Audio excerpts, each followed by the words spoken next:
Murphy presiding. Good afternoon, Your Honor. Good afternoon. Good afternoon. Good afternoon, everyone. You may be seated. Thank you. All right. So we're back on the record in the matter of State of Connecticut versus Raul Valle. I'd ask counsel to please identify themselves for the record. Good afternoon, Your Honor. Mark Durso for the State of Connecticut. Good afternoon, Your Honor. Tatiana Messina for the State of Connecticut. Good afternoon, Your Honor. Kevin Smith for the defendant, Raul Valle, is at my side. All right. So, counsel, as you are aware, we have received a note from the jury which indicates that the jury has reached a partial verdict. And when I say partial verdict, in summarizing the note, which does indicate to some extent the deliberative process, it appears that the jury has reached a verdict as to murder at count 1, manslaughter in the first degree intentional at count 1, assault in the first degree intentional at both counts 2 and 3, and assault in the second degree intentional at count 4.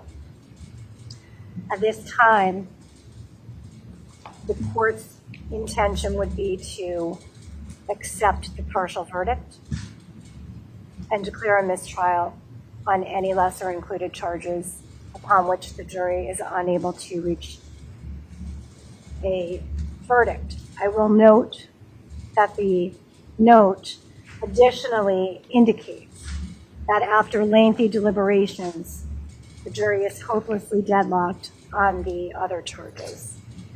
So I would give each counsel an opportunity to be heard at this time. I'll stop. Thank you, Your Honor. The State would be requesting that the court now at this moment give a Chip Smith charge to the jury. They've been out 2.5 days now, I guess, a little over 11 or 12 hours. There were 25 witnesses that were called in this case. There was a mountain of evidence that needed to be reviewed. And we went from hopelessly deadlocked after an hour and 45 minutes to now having a partial verdict.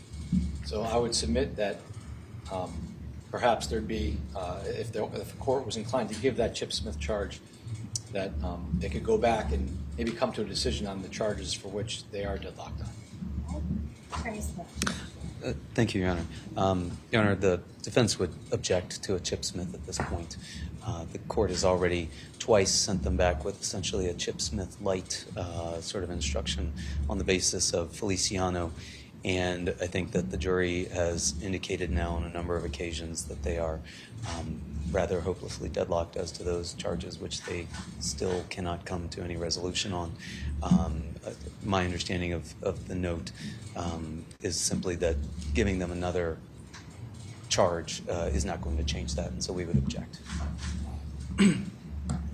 So in response to the request for the Chip Smith, which is basically another attempt at the court to ask the jury to continue its deliberations, the court is hereby denying that request on behalf of the state. In keeping with Feliciano, this court has not once but on 2 occasions provided a chunkier or a wider Feliciano charge. On day 1 of the jury having this case, the court received a note that it was hopelessly deadlocked on the murder count. The court, upon agreement with counsel at that point in time, instructed the jury to continue deliberating. At that time, I instructed the jury to review the evidence, discuss and consider the opinions of other jurors, to explain the views and listen to the views of other jurors, including the majority, to listen to what the minority had to say, as well as the minority to listen to what the majority had to say. Subsequently, on day 2, after about 5 hours of continued deliberations having passed, the jury did send a second note indicating the following: that the jury was deadlocked on murder at count 1, indicating that the jury had reached a verdict at count 2 and count 3 as to assault in the first degree, deadlocked as to lesser included charges, and with respect to the last count, count 4, again indicating a possible verdict as to assault in the second degree, intentional but deadlocked as to the first lesser included charge as well. Once again, that note was discussed with counsel. Once again, upon agreement by counsel, the court extended to the jury another Feliciano type charge, which included more language than the standard go back and deliberate charge. The court once again looked at the jury and instructed the jury to continue deliberating, to review the evidence, see if any evidence was overlooked, make sure that no evidence was misunderstood, and to explain the views and listen to the views of all other jurors. The jurors did continue their deliberations, and they did review some evidence, which we came back on the record to produce for them. So at this point in time, the court is not going to go ahead and give them a third instruction to continue the deliberations. The court is going to accept the verdict. And just one more thing, if I may put on the record, Your Honor, with regards to the court's intent on declaring a mistrial on the remaining charges that do exist, the state's intent would be, if that were the case, that we would be filing an amended information to include those charges. All right, well, I don't know when you would be filing that amended information, but we're going to accept the verdict before any amended information is filed. Thank you. Nothing, Your Honor. Thank you. We have a verdict. We're going to take that verdict. Does anyone else have anything else to say? Nothing from the state, Your Honor. Not from the defense. All right, at this point, we'll bring the jury in, please.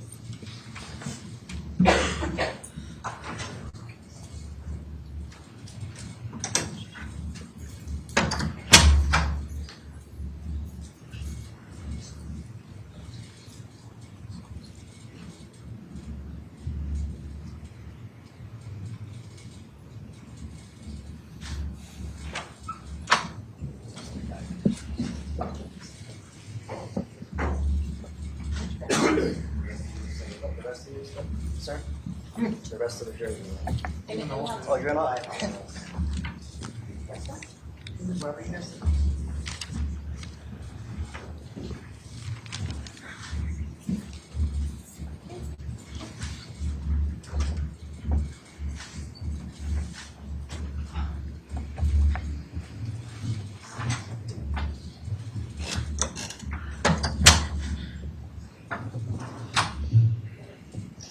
All right.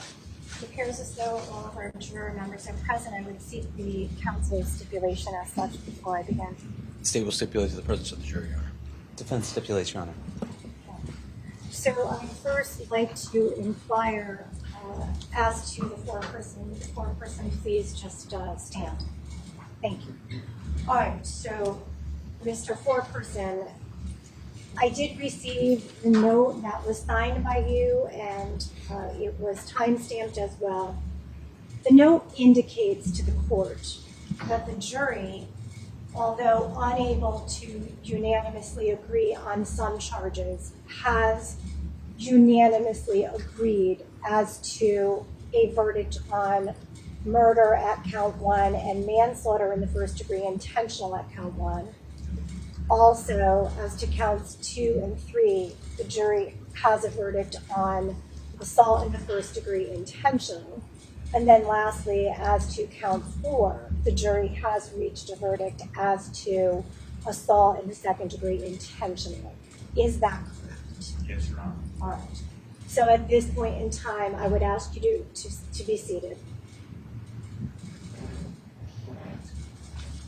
All right, the court at this point in time is going to move forward with the verdict that you do have relative to the counts and the charges that you have relayed in the note and that you have just confirmed on the record. So Madam Clerk is going to be providing to you additional instruction as she accepts that partial verdict, okay? Thank you. Come on. Ladies and gentlemen of the jury, as your names are called,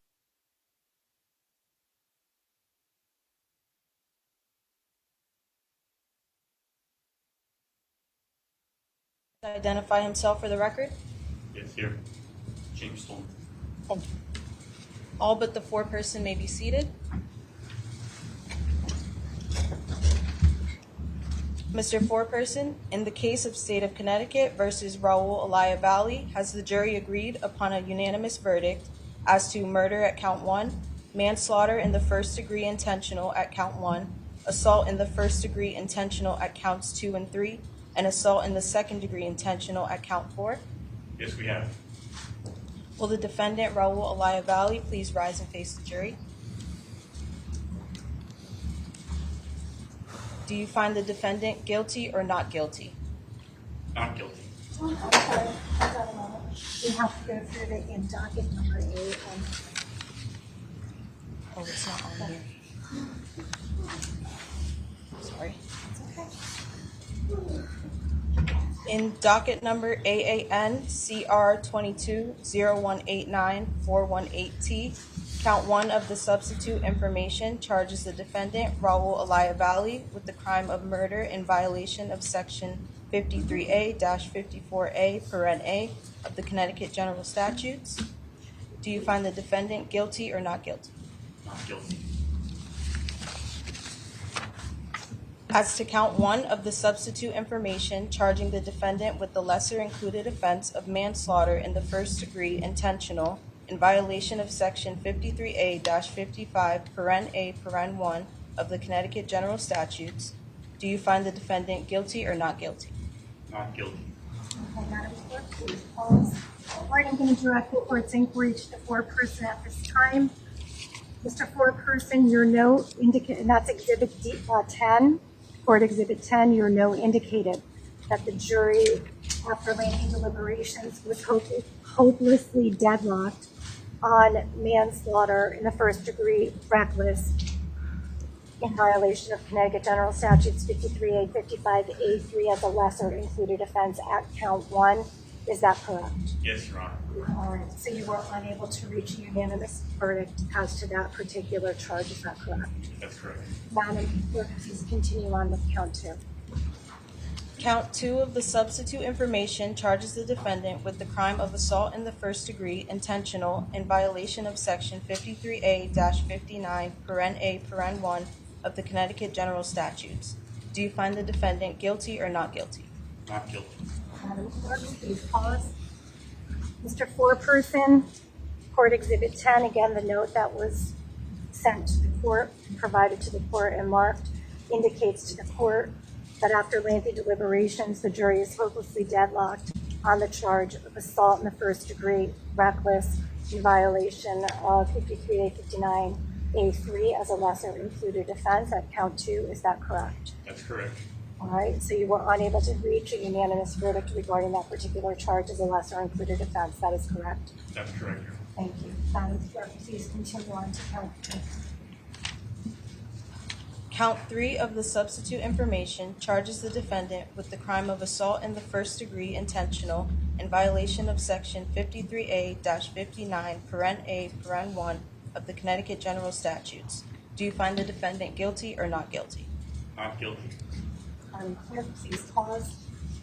Again, Mr. Foreperson, Exhibit 10, Court Exhibit 10, your note to the court indicates that with respect to assault in the first degree reckless under count 3, after lengthy deliberations, the jury is hopelessly deadlocked on that charge of a lesser included offense. Is that correct? Yes, it is. So you were unable to reach a unanimous decision as to assault in the first degree reckless in violation of Connecticut General Statutes 53A, 59A3 as a lesser included offense under count 3. Is that correct? Yes, Your Honor. Thank you. Madam Clerk, please proceed to count 4. Count 4 of the substitute information charges the defendant with the crime of assault in the second degree intentional in violation of section 53A-60 paren A paren 2 of the Connecticut General Statutes. Do you find the defendant guilty or not guilty? Not guilty. Madam Clerk, please pause. Mr. Foreperson, Court Exhibit 10, the note that was forwarded to the court indicates that at count 4 as to assault in the second degree reckless, after lengthy deliberations, the jury was hopelessly deadlocked on the above charge. Is that correct? That's correct. All right, so is it correct that the jury was unable to reach a unanimous decision as to assault the second degree reckless in violation of Connecticut General Statutes Section 53A-60A3 at count 4. Yes, Your Honor. Thank you. One is third and third proceed. Your Honor, may the verdict be accepted and recorded? Yes, the verdict shall be accepted and recorded. Ladies and gentlemen of the jury, listen to your verdict as it is accepted and recorded. As to the first count of the substitute information charging the defendant with the crime of murder in violation of Section 53A-54A of the Connecticut General Statutes, you say the defendant is not guilty. Is that your verdict? Yes. As to count 1 of the substitute information charging the defendant with the lesser included offense of manslaughter in the first degree intentional in violation of Section 53A-55 of the Connecticut General Statutes, you say the defendant is not guilty. Is that your verdict? Yes. As to the second count of the substitute information charging the defendant with the crime of assault in the first degree intentional in violation of Section 53A-59 of the Connecticut General Statutes, you say the defendant is not guilty. Is that your verdict? Yes. As to the third count of the substitute information charging the defendant with the crime of assault in the first degree intentional in violation of Section 53A-59 of the Connecticut General Statutes, you say the defendant is not guilty. Is that your verdict? Yes. As to the fourth count of the substitute information charging the defendant with the crime of assault in the second degree intentional in violation of Section 53A-60 of the Connecticut General Statutes, you say the defendant is not guilty. Is that your verdict? Yes. Ladies and gentlemen of the jury, please rise. You heard your verdict as it was accepted and recorded. You heard your verdict being read back as to each of the 4 counts. Is that your verdict? So say you all. Yes. Thank you. You may be seated.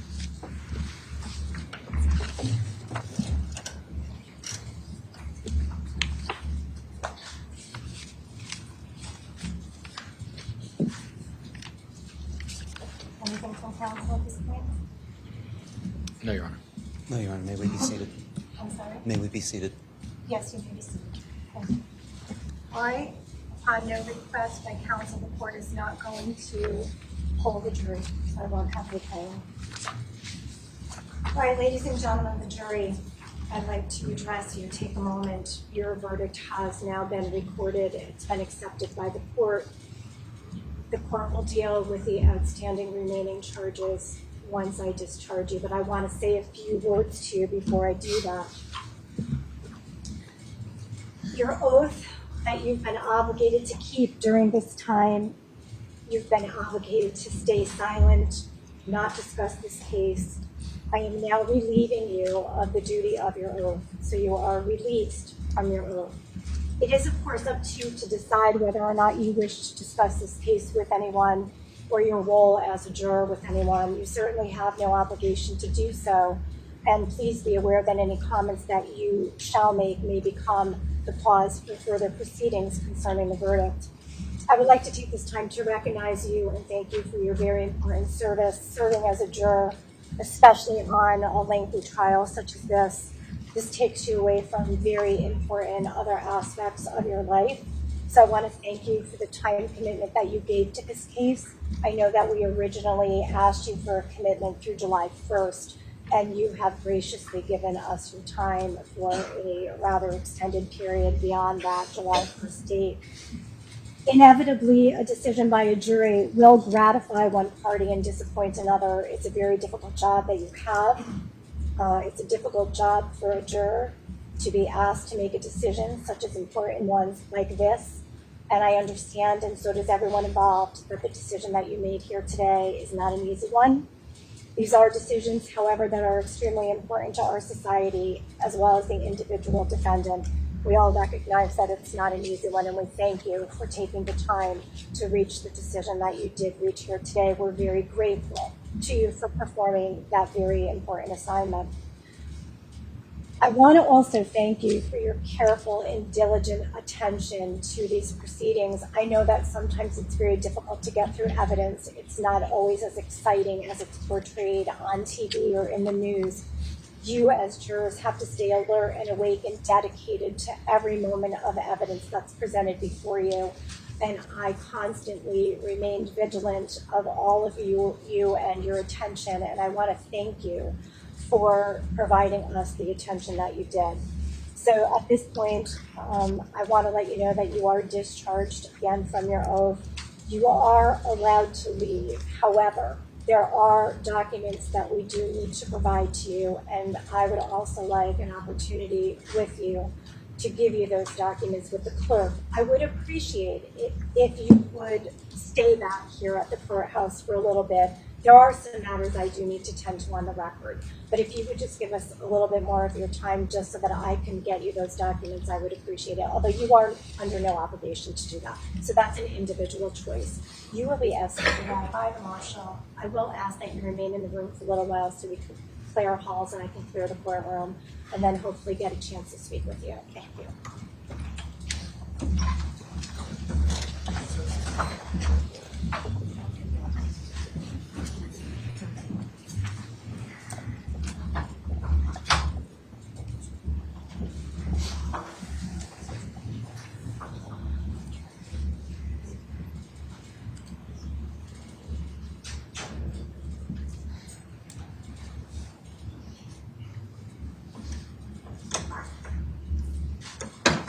Attorney Smith, at the end of evidence, at the close of evidence, you moved for a judgment of acquittal on the 4 charged offenses, paying most attention to the murder charge at count 1. The defendant has since been acquitted as to all of those charged offenses in the substitute information. What is your position relative to the motion for judgment of acquittal on those 4 offenses? Withdrawn, Your Honor. So the court's noting that for the record. With respect to count 1, manslaughter in the first degree reckless, Connecticut General Statutes, Section 53A, 55A3, count 2 and 3, assault in the first degree reckless, Connecticut General Statutes, Section 53A, 59A3, and count 4, assault in the second degree reckless, Connecticut General Statutes, Section 60A3. After the jury's inability to reach a unanimous verdict, the court would like to memorialize on the record the following. On day 1 of the jury having the case, after about 2 hours of deliberations, the jury sent a note stating that it was hopelessly deadlocked on the murder at count 1. The court, upon agreement of counsel, instructed the jury to continue deliberating, instructing the jury to review the evidence, discuss and consider the opinions of other jurors, to explain views and listen to the views of others, including the majority, to listen to what the minority had to say, and the minority to listen to what the majority had to say. Subsequently, after a total of about 5 hours of deliberations having passed, the jury sent a second note to the court indicating that the jury was deadlocked on murder at count 1, not guilty of first-degree assault intentional, deadlocked on first-degree assault reckless at count 2, with the same indication for count 3 on the same charges, and not guilty second-degree assault intentional, deadlocked second-degree assault reckless at count 4. Once again, upon agreement of counsel, the note was disclosed to counsel. Obviously, it was reviewed, it was discussed, and I directed jurors to continue deliberating, instructing the jurors to review the evidence, see if any evidence was overlooked or misunderstood, to explain the views and listen to the views of all other jurors. The jury continued their deliberations into the 3rd day. And now, once again, on this 3rd day, after more than 11 and a half hours of deliberations, the court received a note from the jury, now Court Exhibit 10, indicating a partial verdict, and that as to the other charges, the lesser included offenses, that after lengthy deliberations, the jury was hopelessly deadlocked. Due to the jury's inability to reach a unanimous verdict, even after extended deliberations, as to manslaughter in the first degree reckless, Connecticut General Statutes 53A, 55A3 as a lesser included offense at count 1, assault in the first degree reckless, Connecticut General Statutes 53A, 59A3 as a lesser included offense at counts 2 and 3, and assault in the second degree reckless, Connecticut General Statutes, Section 53A, 60A3. The court, in accordance with the Connecticut Practice Book, Section 4245, and with no objection by counsel. Counsel, do either of you want to object? I know before you indicated you didn't. Objecting to a mistrial? No. No, Your Honor. All right. Hereby finds it necessary to declare a mistrial as to those offenses and all other lesser included offenses charged to the jury under counts 2 and 3, to which a verdict was not returned. The court does not take the ordering of a mistrial lightly. The court is not ordering a mistrial simply for the sake of ordering a mistrial as a matter of convenience. Rather, the court, based on the history of deliberations as cited herein and the notes provided by the jury, finds that the circumstances make it impossible at this point to reach a verdict fairly as to all parties, and as such, with a finding of manifest necessity in accordance with our rules, does enter the order of the mistrial.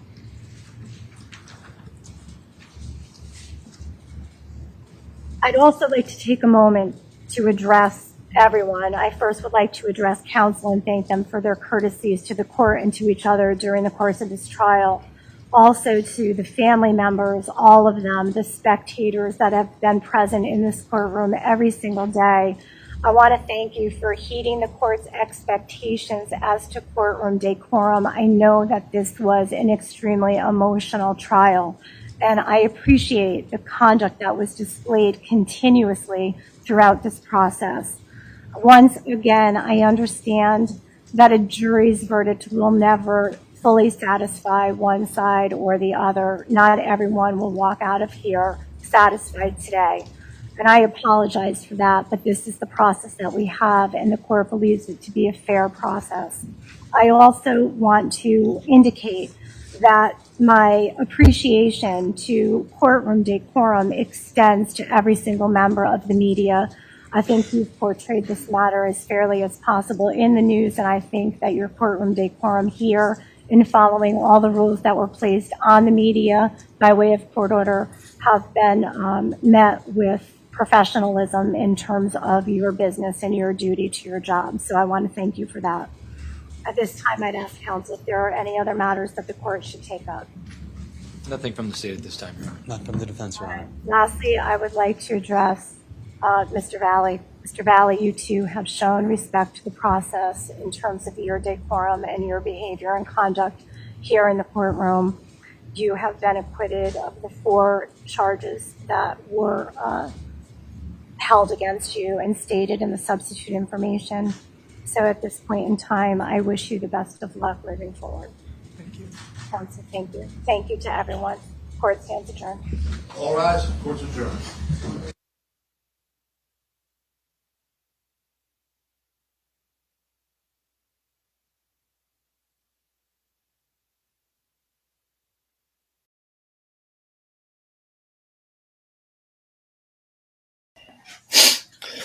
All right, guys. We had a partial verdict. So big victory, of course, for Raul Valle because he has eliminated the top charges. Now, yes, to answer the question here, what's going to happen next for Raul Valle? So here's what's going to go down. And any question of whether they're going to retry this case, I think the prosecutor jumped up before the verdict even came in and said they're going to file what's called an information. What that basically means is the top charges are what he was charged for. Technically, he hasn't been indicted, or he really, at this point, he's been discharged because technically speaking, they were lesser included. So, but double jeopardy does not preclude him from being charged for those lesser included. So sometime later today, tomorrow, the state will file an information for those charges, charging him with the lessers, which are man 1, reckless, assault 1, reckless, 2 counts, and assault 2, reckless. He will then be brought in. They'll have a hearing on it. Of course, he'll plead not guilty, or it'll be he'll enter pleas to not guilty, and then they're discussed when the retrial will happen. Of course, everything's totally different now in this trial and the way it'll be handled, because the whole theory of the case now will be based upon the reckless element, and basically saying whether he acted recklessly or not. This actually potentially could be an easier case for the state. I saw some of you say in the comments, yes, if they would have went this route to begin with, yes, 100%, they would have had a much easier trial, because it's a lot different than what they were trying to say. And of course, what they had to try to, they could have also maybe not had to make the deals they made with some of these other players, because they would have been able to just stand on whether or not he was reckless in his actions and behavior, whether he acted recklessly and it resulted in the death of Jimmy McGrath. So with that said, what's he facing? He's still facing a substantial amount of time in prison. Man one reckless still has a 20-year maximum. He still gets up to 20 years on each assault charge. And he gets potentially up to 5 years. Right, I believe I got to double check the assault charge. It might be 10 on the first on the assault one. I believe it's 20 though, but I'll double check that. But I know on the assault 2, it's 5. It's up to 5 years. So I believe it's up to 20 years, and he has a mandatory minimum of 5 on each of the first degree assaults. I believe is what it is. I have to double check that for certain. But he's basically facing, all in all, about 65 years. Now, the difference, though, between a reckless and an intentional in all of these situations is the way sentencing is treated. And in the state of Connecticut, normally they will sentence at about a third of the max, as what the standard go-around is. And that's so if you're looking at that, you're talking about 20 years potentially between the two. And again, that doesn't mean that's if the judge stacks all of them on top. Now, remember, this is all part of one event. So the judge would have the ability to potentially go put them all together as concurrent sentences.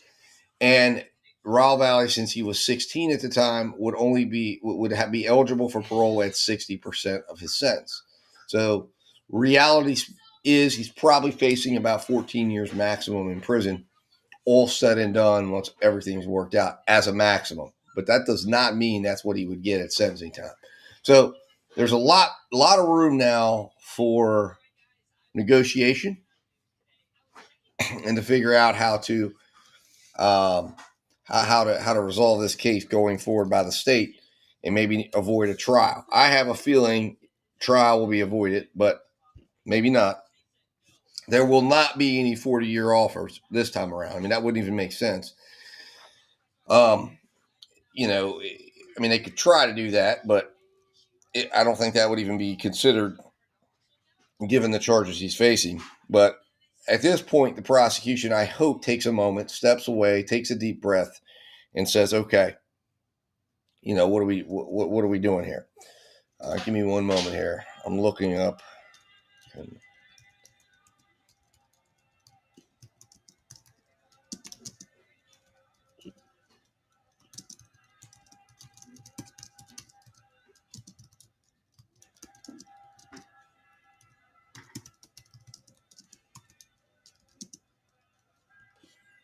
All right, so I'm going to get this answer here in just a moment. Let's see here. It is 20 years. I was right, but it is at least a minimum mandatory of 5 years. It's not suspendable. So he would have to do. So if he would have been convicted, or if he finds himself convicted of a first-degree assault, which is a Class B felony in Connecticut, I was right. It's a maximum of 20, at least 5 years imprisonment, non-suspendable under subsection A1. So therefore, you're not going to be able there. He's got to do 5. Now, assault 2, I believe, is 10, but I don't think there's a mandatory minimum. Or maybe there is. Let me see here. Assault 2.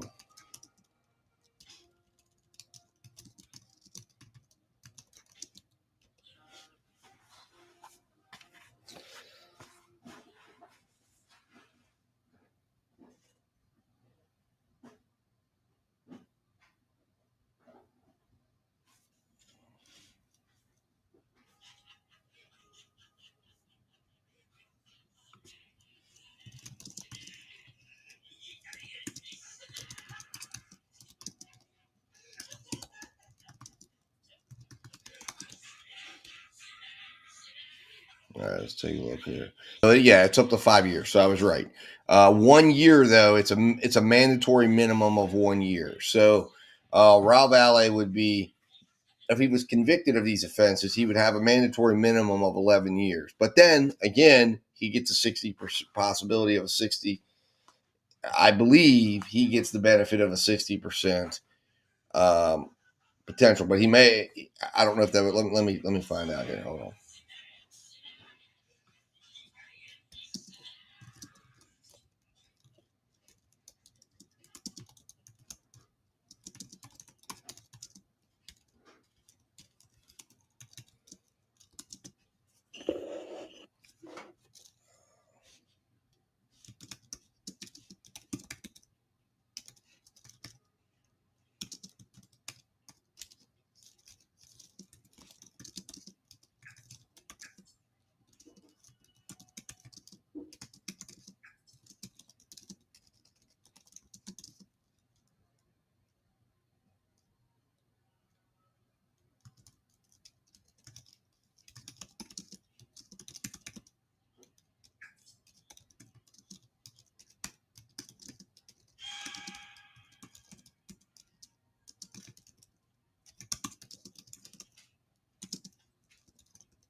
All right, so let me see here. Doing some calculating here. And manslaughter is 1 to 20. There's no minimum on that one. There's no mandatory minimum. However, assault in the first degree. So what he would be looking at, let's see here. Total mandatory minimum in this case would be basically 10 years, or 11 years because of the assault too. However, so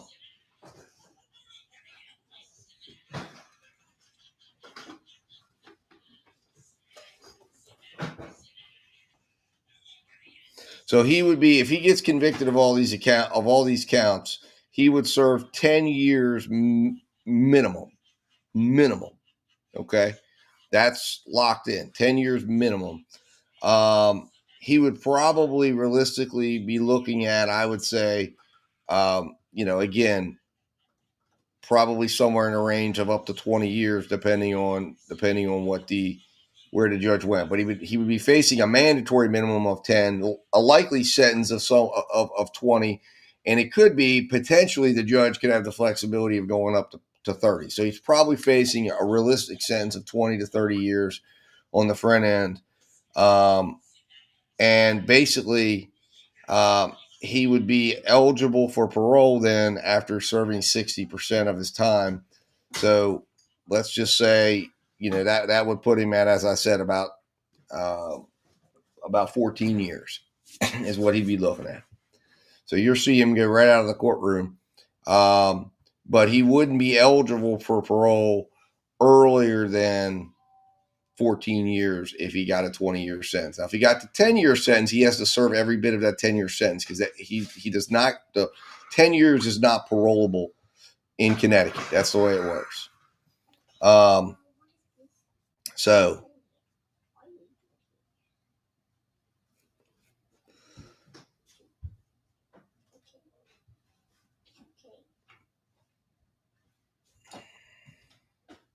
see what Bad Barney had to say here. So for those of you who are just tuning in, the verdict is as follows. He was found not guilty of first degree or the top charge. The jury acquitted him of man one intentional. They were deadlocked on man one reckless. They acquitted him or found him not guilty of man one intentional. They were deadlocked on, or not man one, sorry, assault one intentional. On assault one reckless, they were deadlocked on both counts. And then on assault two intentional, he was acquitted. But on assault two reckless, they were deadlocked. So he will be, at this particular juncture, he was allowed to walk out of the courtroom. The state will have to decide if they're going to go forward. And since he was acquitted of all the top charges, it will require them to refile charges for the essentially man one reckless, assault one reckless, 2 counts, and then assault 2 reckless, of which we were just discussing. He's facing a maximum of 65 years. A mandatory minimum of 10 years would have to be served if he was convicted of all 4 of those offenses. And he's likely to get a sentence somewhere ranging between 20 to 30 years, although normally they would sentence at about 1/3 of the potential possible sentence. So probably likely a 20-year sentence, which he would serve 14 of. But he would not be eligible to get out of prison less than 10 if he gets convicted of all of them, because there's a mandatory minimum that he has to serve in the state of Connecticut. And since he is, regardless of his juvenile status, he would be required to serve that mandatory minimum because he's treated as an adult. So that is where we stand on that. A huge victory, nonetheless, huge victory. But at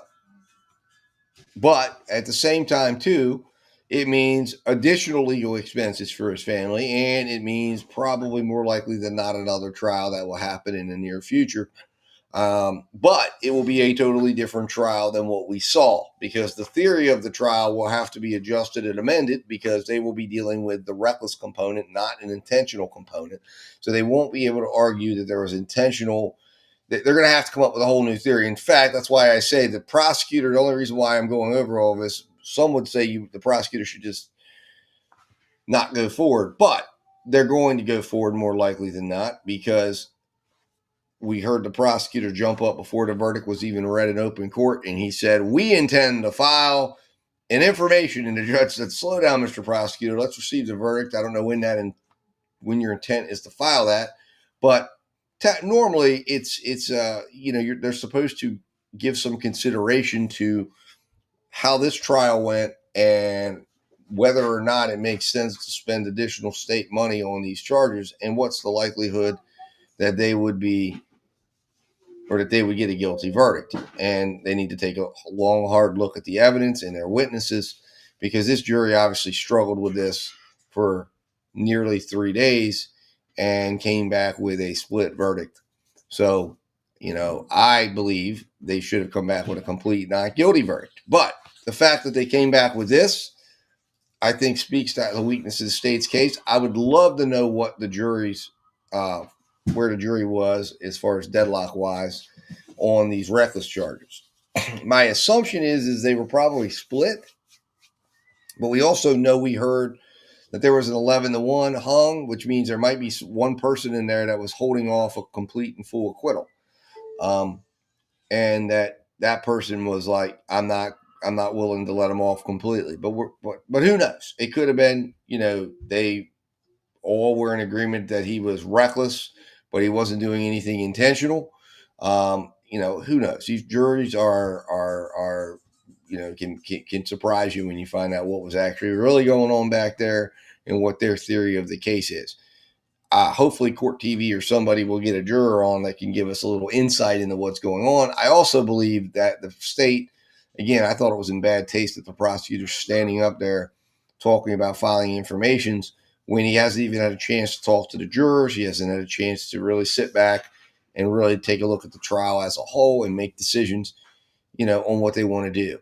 But I think, if you ask me how this resolves itself, I think now the state will be forced to give or to make an offer of a more reasonable plea deal.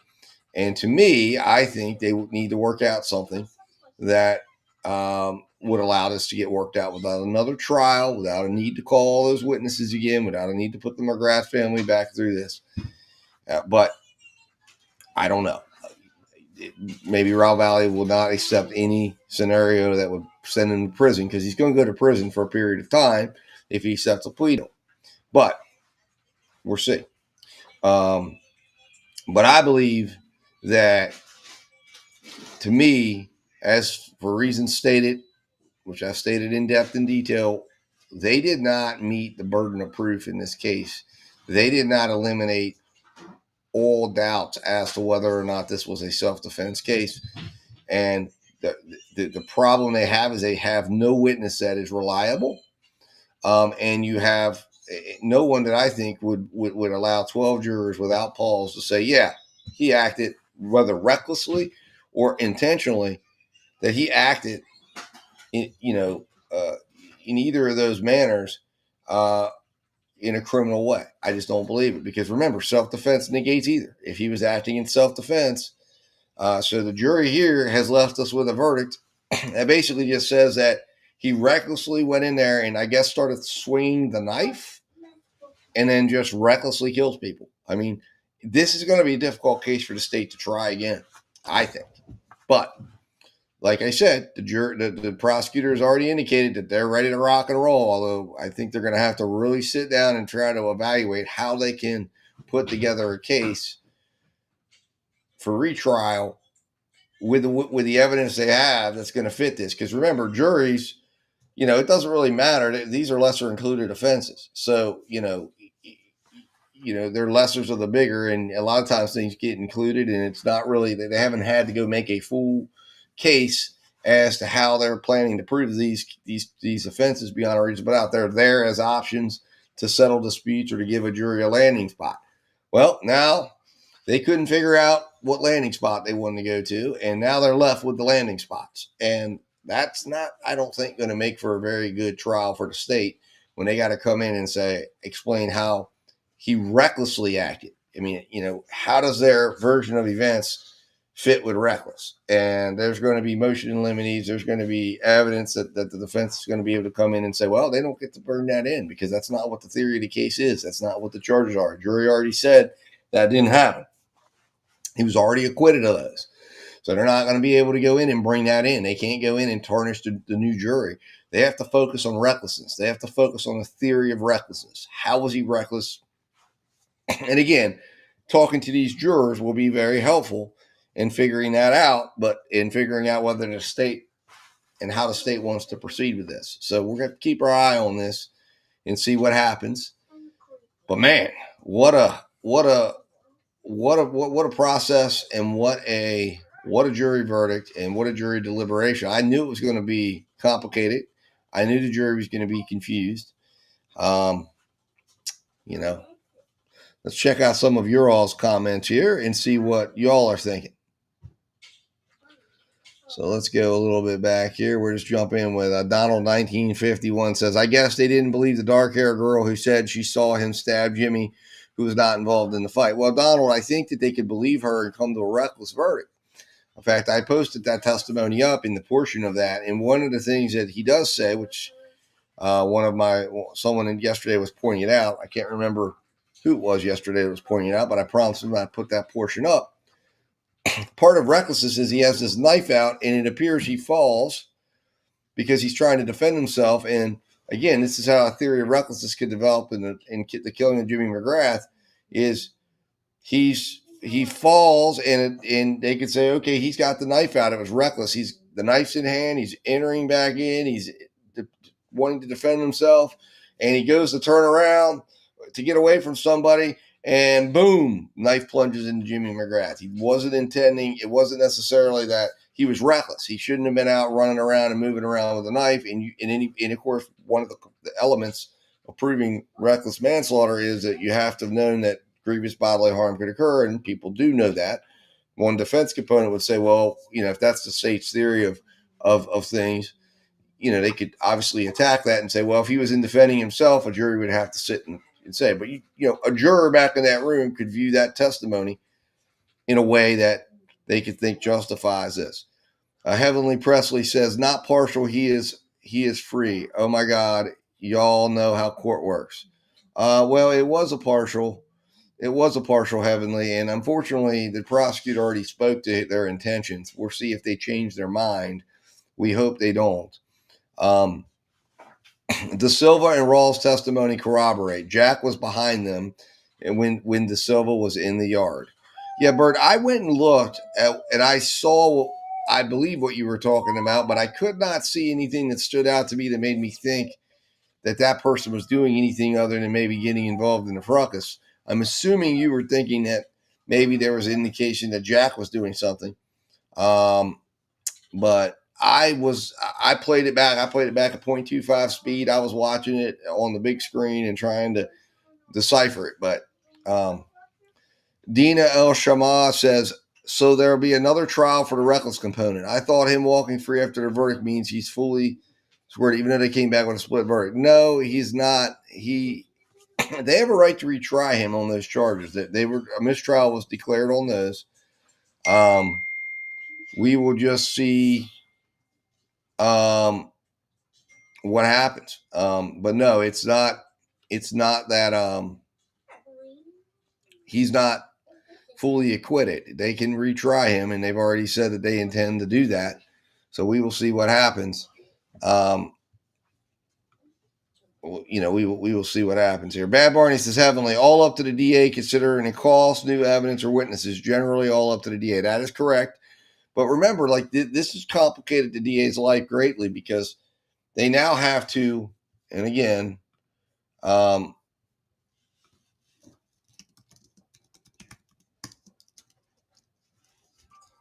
hold on one second here. I'm going to pull up the elements. What elements must...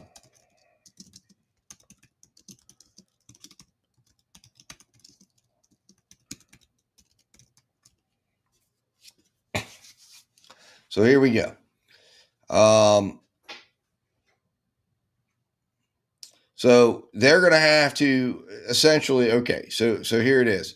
A person is guilty of manslaughter in the first degree when under circumstances, evincing an extreme indifference to human life, they recklessly engage in conduct which creates a grave risk of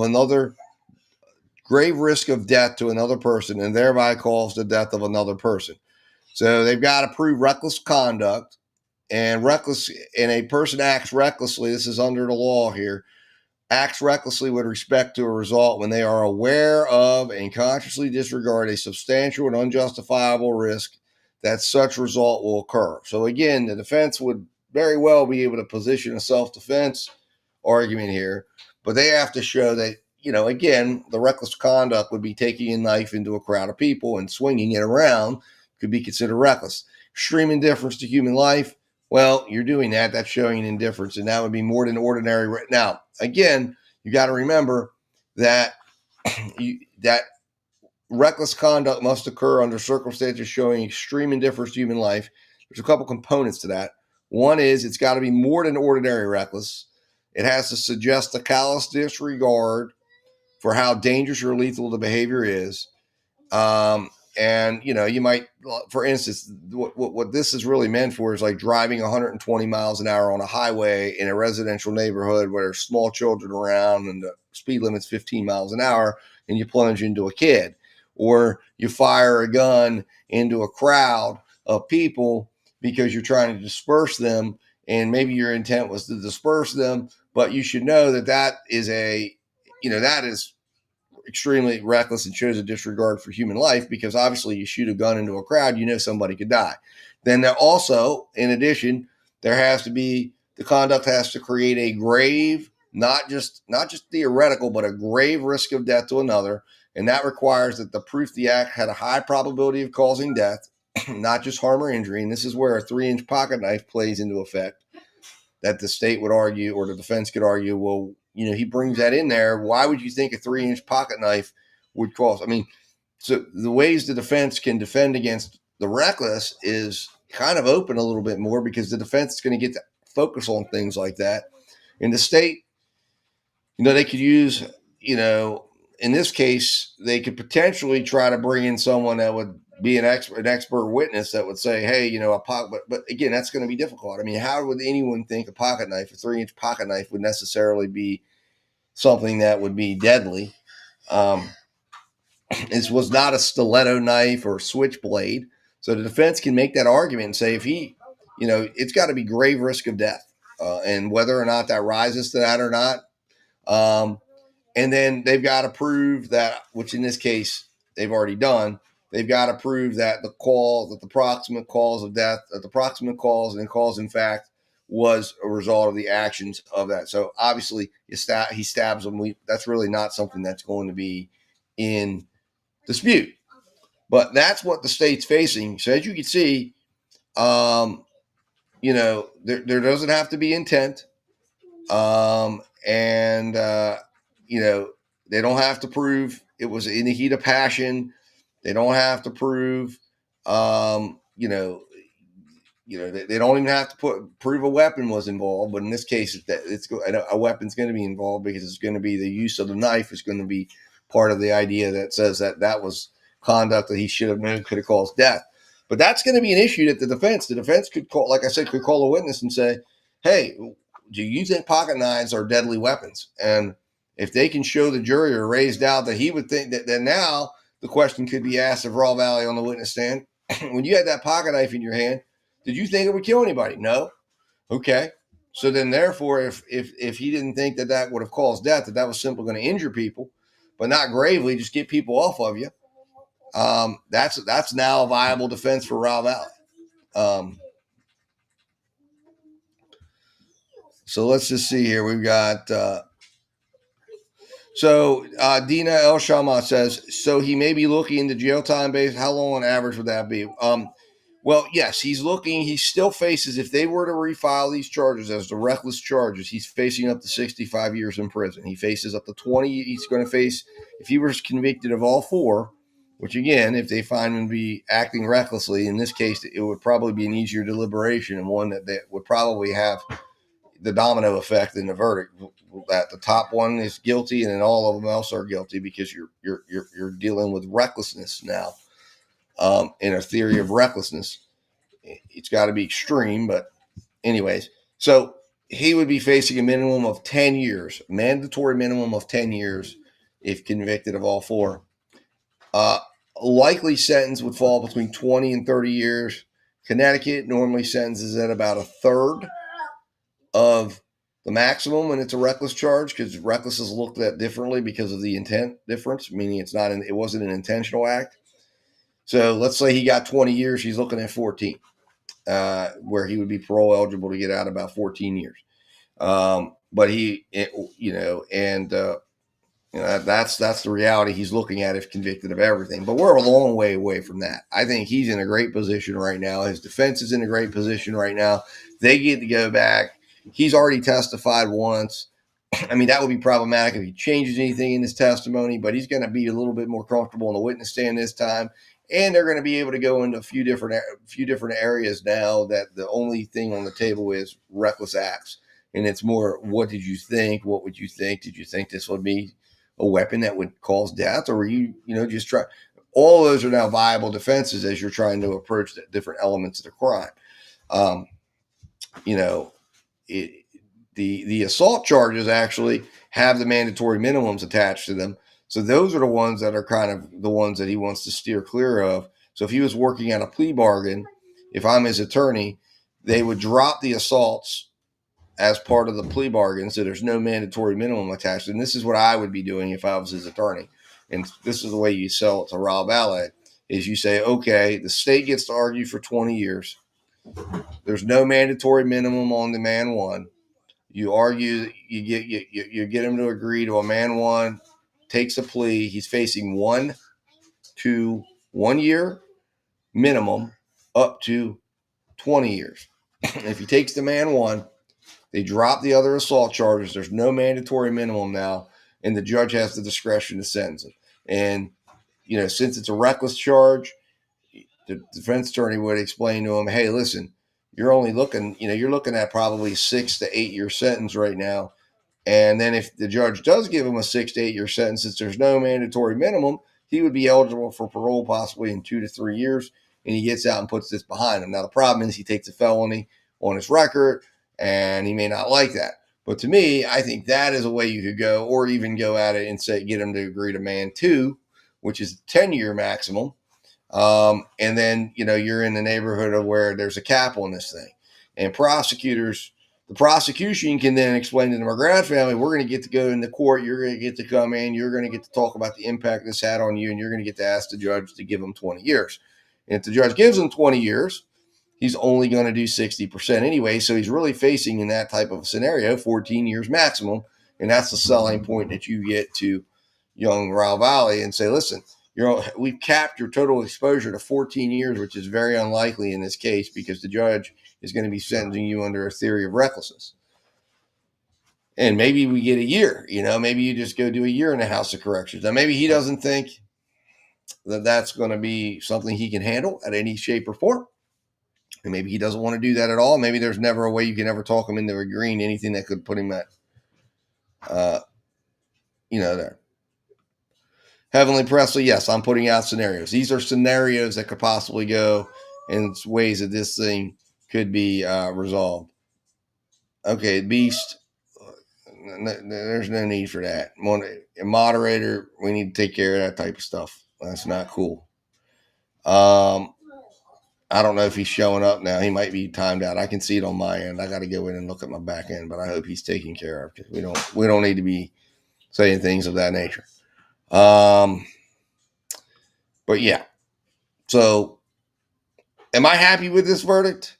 I'm happy he got acquitted. I wish they would have acquitted him of everything because I think that is exactly what should have happened here. But you know what? That's not always how it goes. Not always how it goes. 1 second here.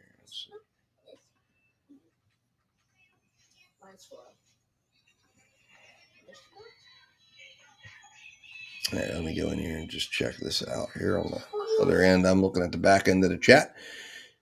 We want to make sure that is taken care of. Hopefully it is. I don't see it. I don't think I see the comment anymore. Good. So with that said, guys,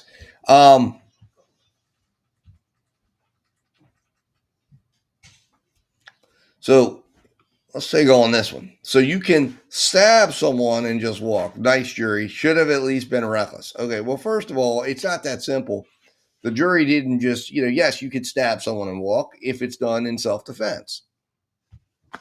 So maybe, reckless. What's the theory of recklessness that you think holds up? If in the circumstances we learned in the trial we watched, one of the things is like I said, is the jury is establishing when, and this was, I think, one of the big problems the state had, is the state actually put up contradictory evidence as to when he got the knife. They started out saying, and again, this was to maintain their theory of intent and to say that this was an intentional killing that allowed them to argue for the top charge, the big M. And that was that he returned to the vehicle and got the knife and didn't have the knife when he first walked down. Then we have Jack Schneider comes in and said, no, I threw it to him and he got it that way. And that became a big problem for the state because a contradiction like that, where they have two theories and they can't tell you what happened, just simply goes into saying they can't prove what happened. And if they can't prove when the knife came in, if they can't prove when he had the knife, if they can't prove the order of things, if it's not about, that is in and of itself a reasonable doubt. How can you then prove whether or not this guy did this intentionally or whether it was self-defense? And you go, well, let's look at the witnesses. And yeah, they called 25 witnesses. They called 25 witnesses who contradicted themselves, who got hung up in lies, who told inconsistent statements, whose stories changed over time, whose initial statements did not, were vague or lacked details that all of a sudden 3 years later, they're coming to the witness stand and talking about. That's a problem for the state. And if you're going to rely on those witnesses to say, hey, we're going to, without question, convict this man or this young kid of an intentional homicide, I don't think juries like that too much.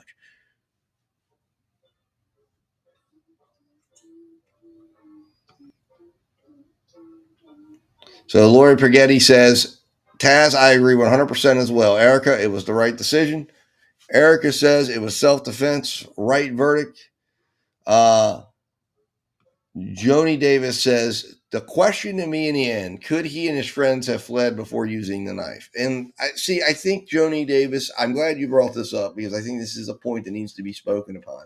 What you're doing there is you're taking a moment and you're judging it today, and you're judging it in a way that isn't natural in how things in that situation occur. And the prosecutor was trying to do that. In fact, when they did the playback of a certain testimony, and they said, Raul Valle is facing that, what he perceives to be a crowd of individuals. Now, when you're looking in the video, it's a horseshoe and there's an exit. And what he says, though, in his mind, there wasn't an exit because it was turn my back and that crowd of individuals comes in on him, which they had already done once, or B, stand there and face them down and try to defend yourself. And he chose, obviously, to defend himself. And then the net result of that was people got stabbed and Jimmy McGrath got stabbed. And if you're talking about the state in their opening statements, that's the moment everybody gets stabbed. So, which the state wanted to have because they wanted to say that the Silva was already out of the pile. Because if he's stabbing while the Silva's in the pile, trying to save the Silva, that's in defense of another, at least for the assault charges. Then they have to, then McGrath, it's got to be considered what the scenario was when he arrives back there. But in the moment, it's about his perceptions in the moment. And in a moment like that, he isn't thinking about fleeing, or he isn't seeing it like we're seeing it. He doesn't know he can flee. Like he said, I can't turn my back on them. All right, here it is. There's a horseshoe. They're around.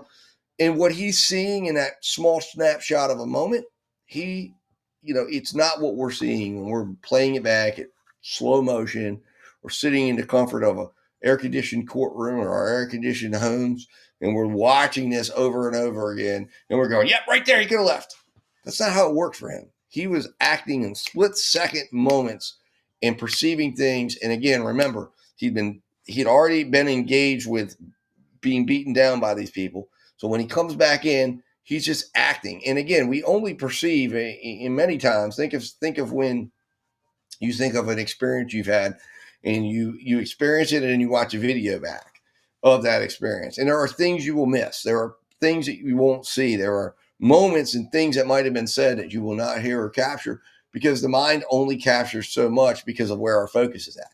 And one thing I learned, I remember I learned from a teacher that said, they were talking about parenting pre-Kers, and they said, remember your child can only focus on one thing. And many parents make the mistake of coming down and saying, all right, listen to what I'm saying and look me in the eye.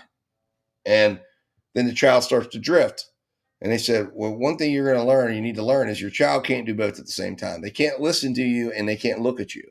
If you ask them to look you in the eye, they're going to stop listening to you. They're not going to retain what you have. So you're going to have to let them just check for confirmation that they're understanding what you're saying. And when they said that was like revolutionary to me. But the same thing is in this instance. He is focused on one thing. The mind is focusing on one thing. He's missing everything else. So if people are talking or if he's looking in front of him, he's not looking behind him at the same time. He can't perceive both. He's looking where he's going. He can't hear. And if he's talking, he's not necessarily looking. And when you're in that fight or flight, he's seeing fragments and he's reacting to things, and he's reacting to things subconsciously as well. So I don't think that's a fair thing to, when you're looking at this and you're breaking it down and say, oh, he and his friends could have left. Well, maybe at certain points, but again, this is also why the defense missed the moment of explaining the psychology of 16-year-olds to where he was boxed in. He didn't really feel like he could leave. He was being baited to come there. So was everybody else. And then as things were accelerating, he became locked into something that became inevitable. And understanding that is also key, I think, to understanding how this thing erupted. ASCT says his friend was out of the fight and on the way back to the car. It's on video. You see the Silva getting beat up while Raul walks back to his car. Well, the thing is again, like I was just saying, it covers exactly that you see him back at the car, but the Silva doesn't get thrown out of the fight till Raul's coming back in. And all of that is a crossing. And then all of a sudden Raul is there and he's surrounded now. And then again, what we do know is that there was the tape stops But we do know from some of the witnesses who would say, yeah, we were beaten on Raul. And remember, De Silva hits Raul Valle first because he claims that he was doing it in defense of another, that he thought Raul Valle was going to sucker punch somebody, which again was not something he ever said to the police in his first statement. That was something he came up with. And if you notice, it's a lie. It's a blatant lie. And I'll tell you why it's a blatant lie, because what he was doing was after he became aware of the police reports of how that first fight started, where Raul Valle is alleged to have sucker punched somebody. I believe it was caught on tape even.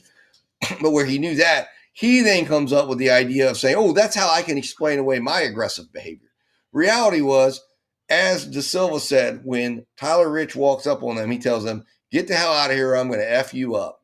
And that's exactly what they went and did. And Rich punches Valle, and then De Silva gets hit too, although Rich says he didn't hit De Silva, but somebody hits De Silva.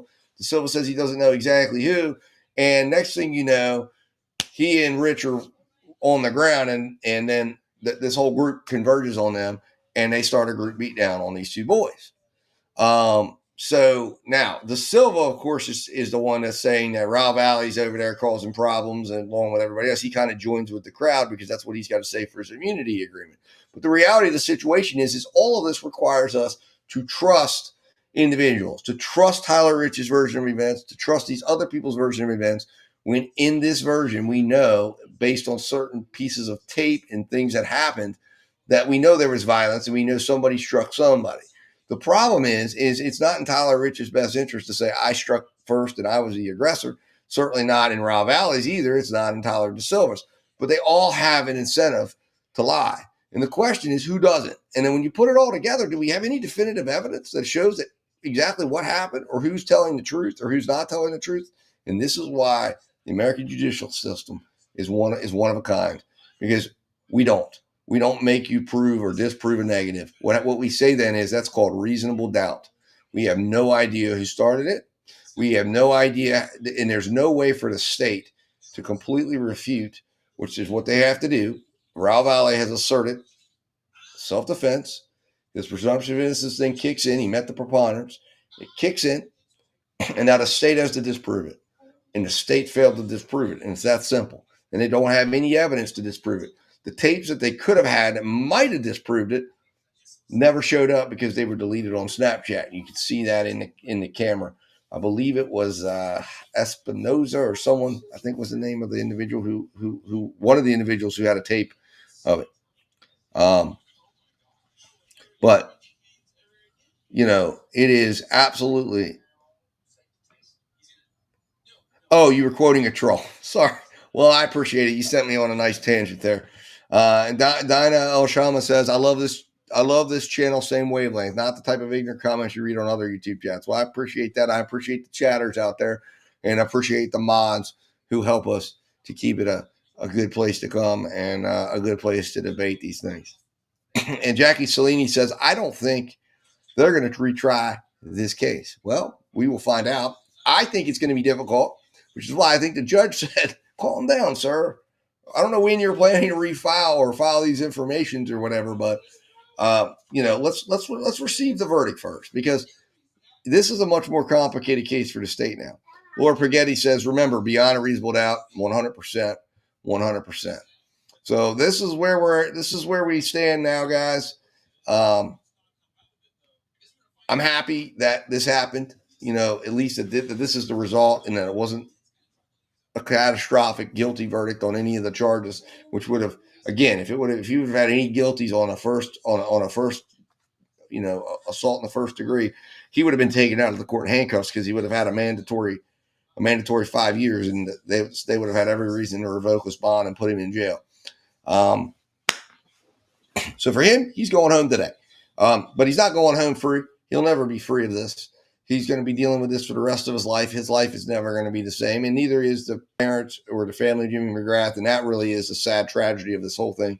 So nobody wins today, except that we made sure that the justice system, that the unfairness that was happening within the justice system, the prosecution didn't get their way.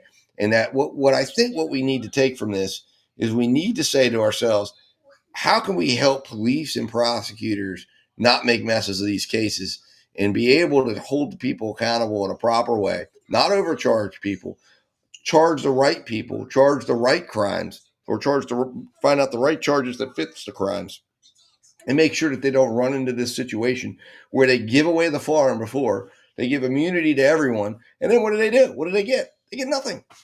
They get nothing. No accountability whatsoever. So ASCT says, as a Connecticut resident, Attorney Smith has been added to my contacts list. You never know. Absolutely. I would absolutely highly recommend, if you're in trouble, you go to that man. He did a good job. He did a good job, and you could tell he showed a lot of empathy and compassion for his client, and he took good care of him. And I've been on his website checking him out, and it seems that he's got a pretty impressive resume on there. And I like his thought process, and I like the way he argued. I liked exactly what he told that jury, which is, do you trust and believe? Would you trust any of those 25 witnesses you've heard to make on their word and their word alone on a major life decision? And the answer to that is, if you're honestly answering that, no one should trust any of those kids' word on a major life decision. And they shouldn't have done it in this case, and they kind of didn't. Miriam Kamugi says, the law and crime chat for this case was just so ridiculous. Any reasonable look at this evidence was self-defense. I know. Well, it gets a little crazy over there. I was observing some of the chatters over there, and yes, it seems, like I said, there's blinders that go on when someone dies. Diana L. Shama says, I'm relieved he's been acquitted too. He was overcharged, and I hope everyone finds peace in this case. Very well said, and I do agree. I hope they do find peace in this case, but I think that's the saddest part is the McGrath family. It doesn't end for them ever because they lost their son. And then the kids that got stabbed and the kids that lost a friend. I mean, there's a massive amount of loss that goes around, and that this trial didn't solve that on any degree. Even a conviction doesn't solve that. And it's still what it is. And they've all been now, of course, the wounds of all this has just been reopened because the McGrath family just had to re-experience this whole thing in HD on the internet, on YouTube, and everywhere else. ASCT, he is a 5-star lawyer, highly sought after. Yes, he is. And he's had several other cases that he's been involved with that if you go on there, you'll see the impressive resume that he has. It's so true. Unless he moves from Connecticut, he will never truly be free from this, says Miriam Kamugi. Yes, I agree with you. He'll never be free from it at all. I mean, listen, if you search his name and, in today's world, you're a job or whatever, I mean, he's going to come up. I mean, he's been covered now by YouTubers and law and crime and the news. I mean, he's never moving from this. This is a situation where he's locked into this forever. Rosebud says he's not facing anything. He's not guilty. Hopefully that's what happens.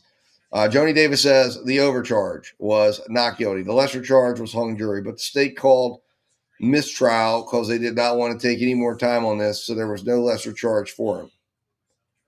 I'm not exactly sure what you mean by that. The state actually objected to a mistrial being declared, and they wanted the jury to go back, and they wanted to have a Chip Smith charge done, even though they'd already had the equivalent of a Chip Smith charge light twice, and they'd pretty much covered all the components. I agree with the judge on that, and I think she did the right thing.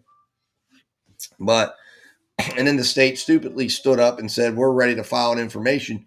We want the court to know we're going to be filing an information. And it's like, dude, settle down. You need to at least take a second and evaluate how you plan to move forward and whether it's viable to move forward or not. I think that really shows you that this prosecutor is acting out of ego and not anything else. They will be seen as guilty. No one wants to hire liars. Raul will be more successful than all of them. I think that's the other thing. Those kids that testified, they're not going to escape this either. Lori Pergetti says, prayers to the family of Jimmy's and friends. So, yes, absolutely agree with that sentiment. Jiffy Negan 22 says, still waiting for someone to explain how is it self-defense when he passed by the friend he was supposedly going back to protect, because there's two elements to self-defense. There's defense of another, and then there's defending yourself. And the way it works here is he headed back to the group, believing his friend was still in the group, and then his friend is thrown at the same time back out, and then he's back in the lion's den. And as per his testimony, which is evidence, he says after that tape stops, he's attacked again. and he's brought, the group comes on top of him and they start to go after him. And it's then that he begins stabbing again or swiping the knife. And it's then he doesn't know when he stabbed Jimmy McGrath, but somewhere in there, Jimmy McGrath gets stabbed. He sees a hole and he shoots out. That's evidence on the record. And as per our system of justice, we are to presume him innocent. You are to presume him innocent. So one of the things right here that I'm going to tell you is we don't have to, or there didn't need to be an explanation of anything of how it was self-defense. The state had to prove why it wasn't self-defense. They needed to put an explanation on why he wasn't defending himself. And that's the problem. The state had a big problem because they didn't have the witnesses to explain that to the jury in a concise way, and they had a problem of theory. Remember, the state's theory is when he comes back and he just starts wildly stabbing everybody at that moment. And then they put witnesses on and say, no, the stabbing happened before that, and then he returns. And then he goes on the record, and their thing was, well, you had the right to leave. You had the right to retreat. But the question is did he perceive that right to retreat? And he testified that he didn't. And it's at that point that the state has to then show that he didn't have the right to retreat, that he didn't know he was going to retreat, or that he knew that. And they couldn't show that. And clearly they couldn't because the jury couldn't agree on it. And there was enough people sitting in that jury room who said, we don't agree and we're not going to come to a guilty verdict on this. But the idea here is that as soon as his friend was out, he's left in the lion's den and he's now defending himself. He just went through a beatdown. He just realizes that these kids are coming after him now and they're beating the hell out of him. And he's acting in defense of himself because, again, remember, the standard of self-defense is to prevent grievous bodily harm, not just death, but where he could be harmed in where he could be harmed in a permanent way, brain damage, broken bones, whatever. And when you have a group of 15 to 20 to 30 teenagers who are now converging upon you, and you've now become their center of attention, 15 or 30 hands and 30 feet can do a lot of damage. And that's if there's 15 of them there or 10 of them there, however many it is. Those boys were doing a lot of damage. And we only look to, again, this evidence wasn't put forth. It should have been. It was only offered through De Silva's testimony. But I do believe they should have tried to get the doctor who treated De Silva the next day in Connecticut, or not Connecticut, in Vermont. And they should have demonstrated to the jury just how much damage he took on. Because according to him, and again, I think it would have been great for the jury to hear this. He suffered a concussion, contusions. He was beaten. As per the some of the witnesses' own testimony who were in that car said I believe it was Jack Schneider, said, yeah, he was like bloodied, unconscious, halfway conscious. He was in a bad state when he got, by the time the adrenaline wore off and the effects of the beating laid in. So that's how we get there. Miriam Kamugi says, I'm from Connecticut, lived 40 plus years in the area this crime happened, live in Atlanta now, but 100% how the prosecutor framed this is one of the reasons why I moved south. Well, I mean, this was not a good day for the prosecutors. And the prosecutors in this case, this is why people should have a distrust of prosecutors who have many prosecutors today have lost track of their purpose. Their purpose is not to win a case. Their purpose is to take a case to a jury where they have proof beyond a reasonable doubt based on the evidence, and that they are to then show that jury the map to that. They are not there to win. They are not there to twist things. They're not there to do immunity agreements. They're not there to create evidence. They are there to deal with the evidence. And when there isn't evidence or a case doesn't fit the charges that were originally there, they have an obligation, as much as they have an obligation to seek a conviction, they have an obligation to also dismiss a case, amend charges, downgrade charges, or dismiss charges and send it back to the police and say, we need additional investigation and we can come back later on once you answer these things. That's what prosecutors should be doing. They should not be sitting there relying on jailhouse informants to make cases stronger, where they know these jailhouse informants aren't credible, doing immunity agreements with witnesses and essentially pressuring them to manufacture testimony like you saw in this case. Those are things that should not be happening. That is not what prosecutors' mission is. Prosecutors should be following the evidence, and they should have the courage, and they should have the fortitude, and they should have the ethics to dismiss a case when it needs to be dismissed, downgrade a case when it needs to be dismissed, and understand that that is as much of a victory as a conviction is, because that is what the evidence called for. They're not here to win, and neither is a defense attorney. Just like a defense attorney has an obligation to decide and help his client see the best path forward. In some cases, they go in, they ask questions, they raise questions, and a conviction occurs. They didn't lose. Not if they gave this person the best possible defense, asserted every defense they could, asserted every right on behalf of that individual, and the jury comes back and convicts them. Hey, you know what? That's how it should work. And no defense attorney should be upset about it. They should only be upset if they didn't do something, or they didn't prepare for a case, or something got missed. Aussie Mamal says he could have left at any time, but chose to get back to the party, provoking the situation, and ended up stabbing 4 kids, killing 1. He now walks free. No justice for the grieving family. Okay, well, there's so much wrong in that statement. It's crazy. First of all, he was brought to the party by Jack Schneider. That's number one. Number two, Jack Schneider was driving the car and drove him back. He didn't have a ride readily available there. As we saw on the tape, these kids were advancing up the street at him and keeping this fight going. And see, this is where the honesty of the moment and then the pressure from prosecutors to make a case converge on themselves. If we're honestly speaking about what was going on, these kids at the party, as you could see in the ring footage, they're storming up the road. They're keeping this thing going. Tyler Rich was not trying to defuse anything. He had his shirt off, okay? If you know anything about people who take their shirt off in the middle of a fight, that means they're ready to fight. My 15-year-old, 16-year-old explained that to me as we were watching that video. And he said, oh, yeah, look, a couple guys have their shirts off. That means they're ready to fight. That is exactly what that meant. These guys were ready for a fight. And I thought that was something that maybe I need to go back and watch, but I think the defense attorney should have made a bigger deal of. It was like, okay, these alleged guys who just wanted people to leave, why your shirt off? Why's your shirt off? I went back in the house. Oh, yeah, but your shirt's off. So you had time to take your shirt off and then engage in a fight. I mean, come on. That's ridiculous. So, and there were several guys with their shirts off. So these were guys who were not trying to defuse anything. They were ready for a fight. They were ready to throw some hands. They were ready to assert their manhood and show how tough and powerful they were over others.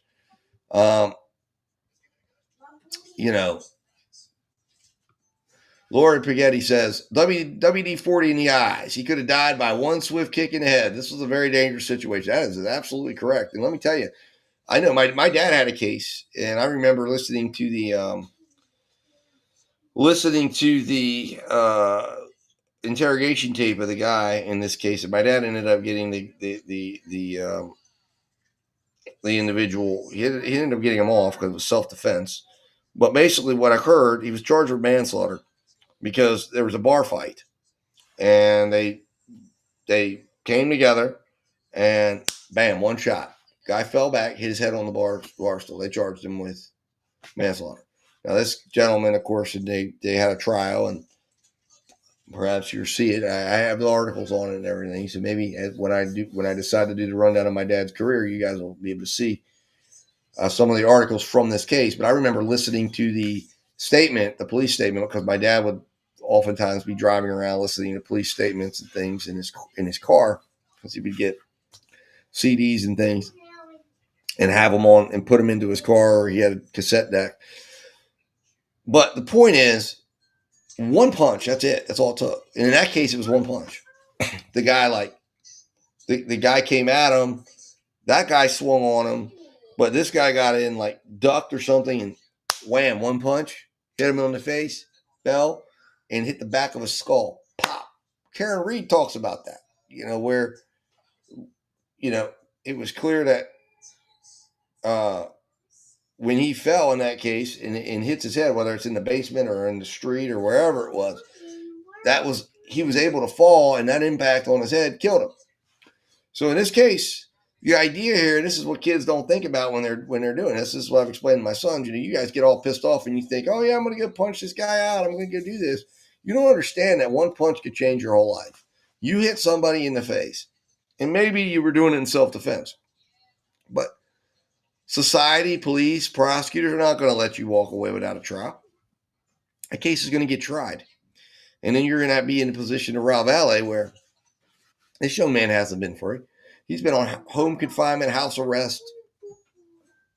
He's had this weighing over his head. So Miriam Kamugi says, it's a hard fact that the family of Jimmy McGrath needs to accept is that their son chose to be part of a mob who started the attack. I feel terrible that youthful aggression caused the death, but the jury got it right. Absolutely. And that's something I think they got lost in it too, is this idea that Jimmy McGrath is just completely innocent bystander. He was involved. He did not deserve to die. Should never have ever happened. And it's sad that this progressed to this point, but it's also I think it's a lesson for young kids to know, hey, listen, you really can't be anywhere around this type of stuff. Bad Barney, No Bullet says, you are not trespassing when you are texted the address. That's exactly right. That's what I've been saying. Aussie Momal says, no self-defense when you claim you were in danger, but yet come back with a knife. Should have stayed clear to begin with. Okay. Aussie Momal, again, you've got to look at the facts of this case, because what you're saying is just not at all aligning with the reality of this case. This was not a scenario where, first of all, he was brought there by a third party where he had no choice over the matter of whether he went or not. Even if he wanted to go there, he wasn't driving the car. Jack Schneider was driving the car. Okay. Now, once his buddy's car gets attacked, he and De Silva decide to go down there. They're not going down there to attack anybody. They're going down there because they think they're going to talk to some people and try to get this situation worked out. And then what happens? He's sprayed with WD-40, and he doesn't attack anyone at that point, which I thought was interesting by Tyler Rich's testimony. They're like, oh yeah, he's going to sucker punch him. That solely came out of that first fight where it's alleged, well, I think it's proven that he started that fight with a sucker punch. But he hadn't done anything like that. I think he was a little out of his element. When you look at his size compared to all those other guys, does it even make sense that this kid's going to think, yeah, I'm going to go kick the ass of these 30 big dudes, football players? Come on. No. They're coming down there. He thought he had his friend. I think it was Aiden Hart or something. He comes down there, and I'm looking for Aiden. De Silva's looking for Rich. Rich comes down and basically turns into an asshole and says, hey, you get the F off my property, I'm going to fuck you up. And guess what? That's exactly what Tyler Rich began doing. He punches Raul Valle in the face. He goes after De Silva. De Silva takes him to the ground. Raul Valle, next thing you know, the crowd is, bam, their leader has been activated, and they come on in. Shirts are off. They are ready.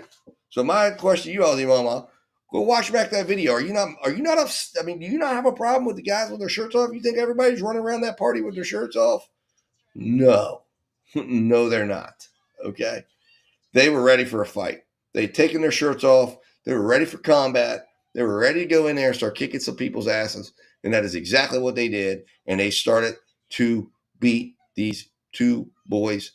And had a knife not come out, again, I very firmly believe we would have had a very different trial. We would have had a very different news headlines. And we would have been learning about the Connecticut football players and lacrosse players that beat one kid to death and put another in the hospital. And it would have been, and everybody would have had a totally different perspective on this whole case. And Raul Valle's family would have been the ones in that courtroom, and De Silva's family would have been the ones that were victims. And who knows? Maybe Jimmy McGrath would have been one of the ones charged because he was there and seen on tape. And we would have had a totally different situation. The bottom line is that if we would have had a prosecutor who was actually looking at this case with an intent to charge this thing properly and to charge what actually happened, we wouldn't have gotten what he was charged with. and we certainly wouldn't have had a necessity of immunity agreements. And if they would have treated this like it should have been, which was a case at best recklessness. At best recklessness. Give me one moment.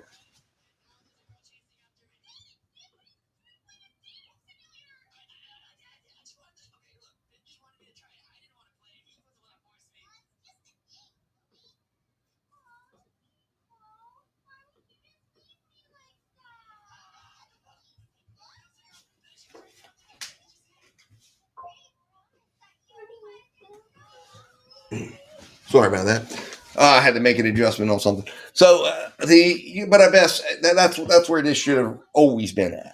And then there would have been a much better opportunity to negotiate a plea. There would have been a much better opportunity to have held people accountable. And maybe you could have used the reckless aspect too of across the board of trying to get other people charged in this case and held accountable for their behavior.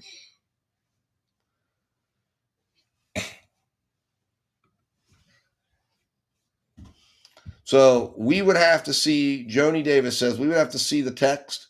Raul was looking for a fight, wanted the address, and got it. Went there uninvited, started the fight, proceeded to kill someone. Joni Davis.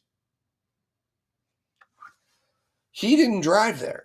His friend drove him there. So we can start there and debunk the idea that Raul Valle gets credit for going there. He was driven there with his girlfriend on his lap. They pull up, and Schneider starts chirping, and they start talking, and that is verified by, if you believe any of the witnesses, that's verified by the witness statements, that when they pull up, they start chirping. They start talking to each other. And then, again, who starts the fight? How do you believe he starts a fight? Was he out there attacking Jack Schneider's car? Was he breaking a windshield? Was he ripping a bumper off a car? Was he shaking a car? Was he a part of the group of 40 kids? So you left that part out. So you got to be at least a little fair in how you're looking at this, because what you said there is not at all backed up by the timeline of events or the evidence. Now, he may very well have been, chirping back and forth. That's possible. AS Connecticut says, Allsy, you are factually wrong again. The first fight at the residence was between Jack Schneider and Ryan Hines over the beer. Raul did not start the fight. Try that again. Joni Davis says, how many witnesses said he wanted to fight? I know someone. Well, again, what's the credibility of the witnesses that said he wanted to fight? Are you saying, Joni Davis, which you apparently don't even know which witness you're relying on, but are you telling me that the witness that said that you would rely on that witness to make, let's just say you had to make a decision for someone very close to you, take it as a significant other, a child, a parent, a friend that's very important to you. And that person came out and said, you've got to make a decision right now what to do. And I'm going to give you your options. And this is it. So, and this is what I am recommending you do. And you've got it, but you're the one that makes the decision. And this is what I recommend we do. Would you follow that person's guidance? Would you trust in their guidance? Would you trust in them and say, yeah, I would rely on them? Absolutely. Let's go ahead and do what you're saying. I don't think you would. And if you wouldn't, then you don't have proof beyond a reasonable doubt that Raul Valle wanted to fight. If you would not trust that witness. That is the standard that you have to put forth in this case when you're evaluating things and you're looking at it. And in this case, there wasn't a witness that came from that fight who you could rely upon to tell you anything of importance. They were all either self-serving or drunk, or maybe didn't see anything at all and heard things, just like you said, just like the greatest example that the defense attorney brought forward was Tyler Rich. When he said he saw like a machete or it was like a switchblade or something that he was running around with. And he had to retract that because he said, well, I heard from someone else. So I was telling what something. No, what happened was he heard from someone else. He went ahead and made himself a witness. He tells the police that in a sworn statement to the police and then had to go back and retract that. And that's exactly what happens in these situations. And that is exactly why these kids couldn't be trusted. These witnesses couldn't be trusted. And there's no way you could rely upon this group of kids who were drunk, who were stupid, who have their own incentives, who have their own motives. You can't trust and rely upon their word. And I don't believe anybody that says that they would is telling the truth if they say they would.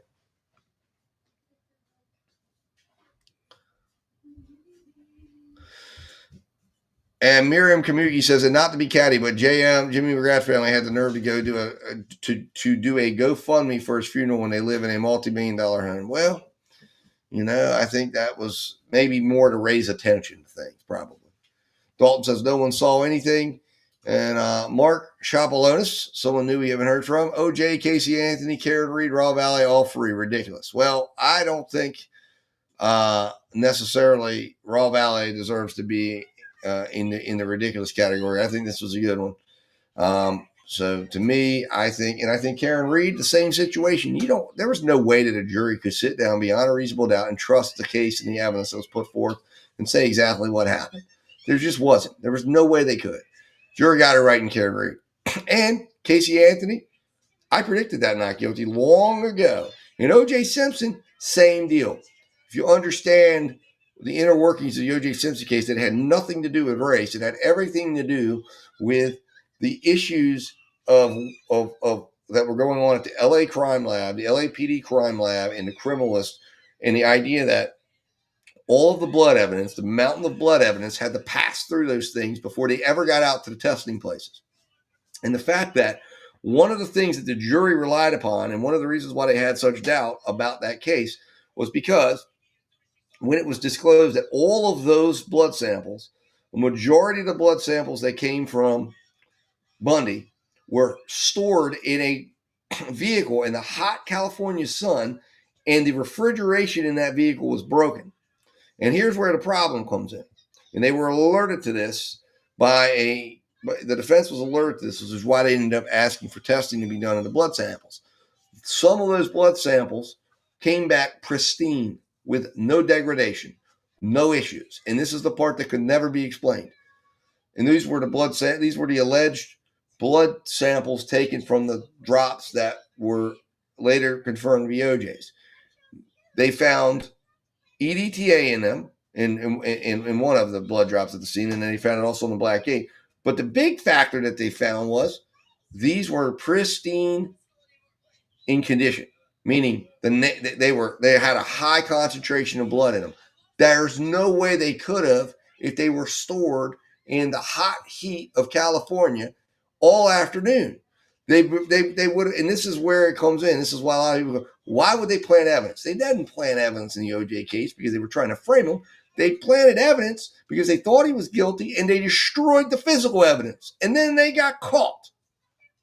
And that's the real truth of the OJ Simpson case.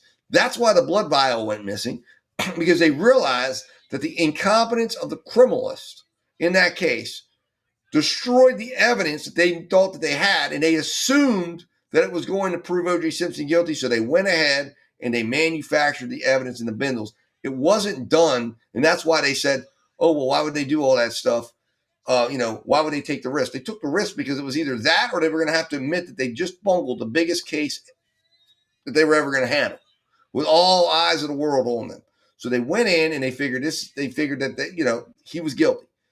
And what they didn't anticipate was that there was going to be problems. There was going to be timeline problems.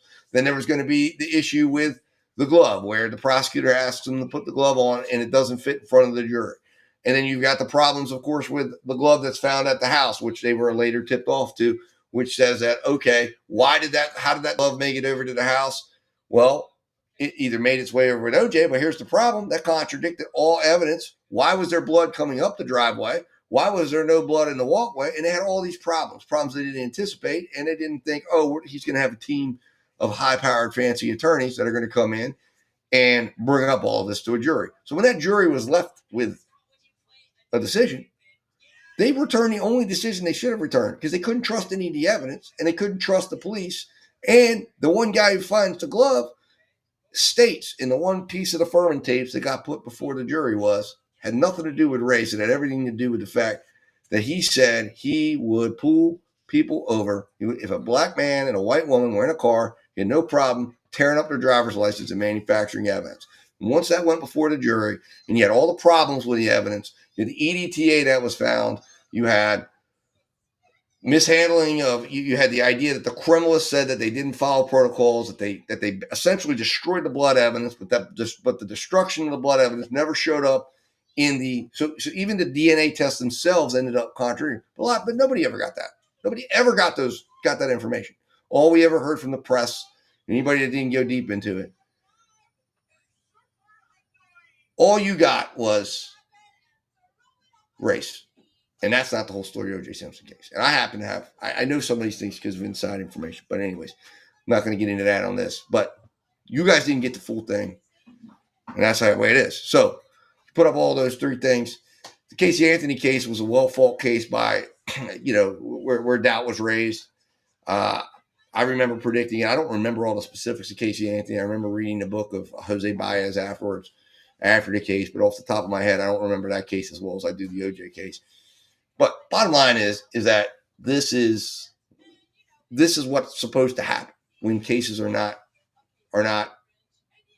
either, because in this case we had a prosecution who puts up a bunch of unreliable kids and offers immunity to some of the key actors and ensures that nobody can know nobody knows what actually happened because everybody's got their own motives to tell lies.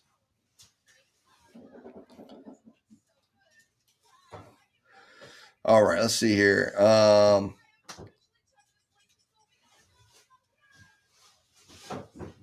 Bad Barney No Bullet says, yes, Dalton, I had to be home at 8 on a weekday and 12 on weekends. I remember I had to be home when the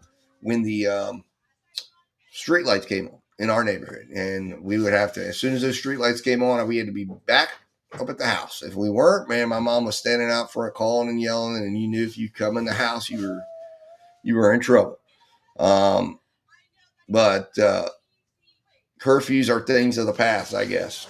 And that's true too, because I'll tell you what, a lot of my son's friends, a lot of them are out. There's a lot of parties that go on, and I think it's a different time we live in right now. That some of those things could absolutely have served to protect Jimmy McGrath in this instance, or just having an adult there, like a responsible adult there. All right, so we have a question here. If in the texting exchange you could determine Raul wanted to fight and ask for the address, would you still claim self-defense? Well, yes and no. I would, if you're saying if that Raul was the one who said, I want to fight. Now, if he was being invited to come over for a fight, this is where you have to look at the teenage psychology that says these kids, the way that lands with him is an attack on himself. It's an attack on his manhood, on his social standing. So the way he sees that is he's got to show up. He's got no choice but to show up. But self-defense, just because he agreed to a fight, okay, and this is a real distinction here. Just because he agreed to a fight doesn't mean at that time he was planning to bring a knife with him. And the evidence shows that he was not planning to bring a knife with him at that point. That none of them were thinking, we're going to go knife somebody down tonight. They were thinking they were showing up for a fight. They didn't realize 30 to 40 kids were planning to come and destroy the vehicle. We're going to come try to drag them out of the vehicle and beat the hell out of them. So what you're saying there, no, I think that it's a fight does not mean that suddenly he can't claim self-defense when 30 people come out. If you come and agree to a one-on-one fight and then out of nowhere, 29 other people come running out and start beating on you, and you've got a pocket knife in your pocket that you keep there all the time, or you've got your keys or whatever, and you pull it out and you start using that to get out, as the defense lawyer said, that's like a shovel when you're down in the grave and someone starts throwing dirt, you're using the shovel to get back out. That's a tool. That's something you're using to escape a situation that you didn't realize was going to occur. You thought you were coming for a one-on-one fight. We're not talking about an errant punch. We're not talking about where he comes in and he punches, or we're not talking about where he challenges someone to a fight, gets out of the car, knife out, and goes over and knifes the guy to death. That's not what we're talking about here.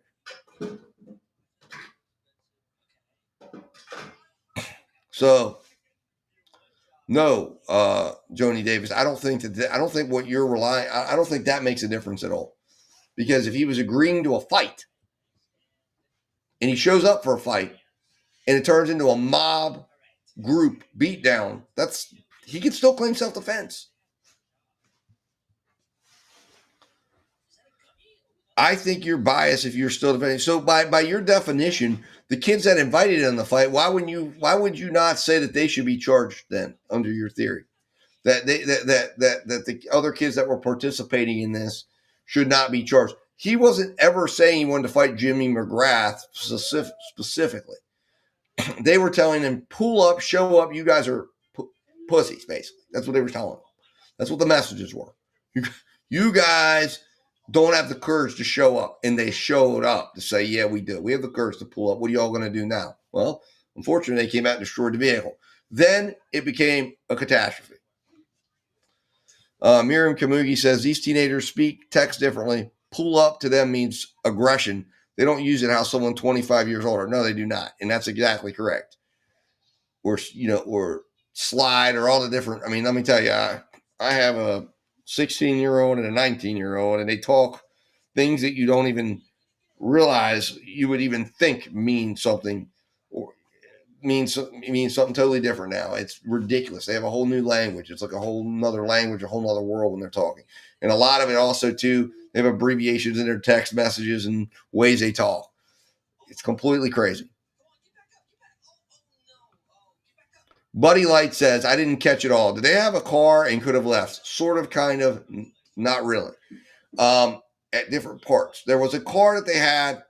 They arrive, group comes on, and they basically, 40 kids come out and rip the bumper off the car, break the windshield, and they end up having to try to basically speed up and out of the group. They pull off. They get out of the car. They're trying to assess the damage to the car. They then make a decision to drive back around the block a few times, and allegedly, according to the witnesses, if you can believe them, they're throwing things out of the car, and they're pissed off that they've damaged their car. They end up down the road, and then essentially they make a decision that De Silva and says, take me back around. I'm going to go talk to Tyler Rich. This isn't right. We need to talk to somebody about the damage done to the car. Like, this is crazy. And Raul Valle agrees to also accompany De Silva back to the party to talk to them. So they are brought back around, and then the car pulls off again. And they then walk down to try to find Tyler Rich. Raul Valle's trying to find his friend Aiden to try to talk to them. And in the process, Raul Valle gets sprayed down with WD-40. And then eventually he's talking to someone. And now Tyler Rich says Raul Valle was going to sucker punch his friend. But eventually Tyler Rich comes to meet with De Silva and tells him, get the hell off my property or I'm going to F you up. And then turns around and punches Raul Valle in the face. At that point, Raul Valle begins being beaten down by a group of kids who then engage with him. At that point, De Silva at some point gets punched, and then he reaches out, and he and Rich get into it, and then you see the video, and where they're struggling on the ground, and the kids are beating him, and Raul Valle then says, on his way out of the car, Jack Schneider had flipped him a knife and said, just in case you need this. Raul Valle picked it up and put it in his pocket. He says after he's getting beaten and is getting converged on by about 10 to 15 kids, he pulls that 3-inch pocket knife out and starts waving it around, trying to get them off of him, not intending to kill anyone, but just to get them away, never dreaming it would kill anyone or do major damage. He ends up getting away. The car returns, or in the meantime, the car had returned. He runs over to the car, goes to get in the car and realizes that Tyler De Silva has not made his way back out and heads back over. As he's heading back over, De Silva's thrown out, and the kids converge on Valle again and start beating him again. And he's, again, uses the knife to kind of try to get the kids off of him. He dives through a hole, and in the process of that, Jimmy McGrath got stabbed, to which he jumps in the car, disposes of the knife, comes back, gets in the car with his girlfriend, and goes home. And then the other kid, and Tyler De Silva then is semi-unconscious, bleeding in the car, and he's taken home. And then here we are. So this is a case where, yes, the car was present. He was brought to this altercation by a third party. He did not drive there himself.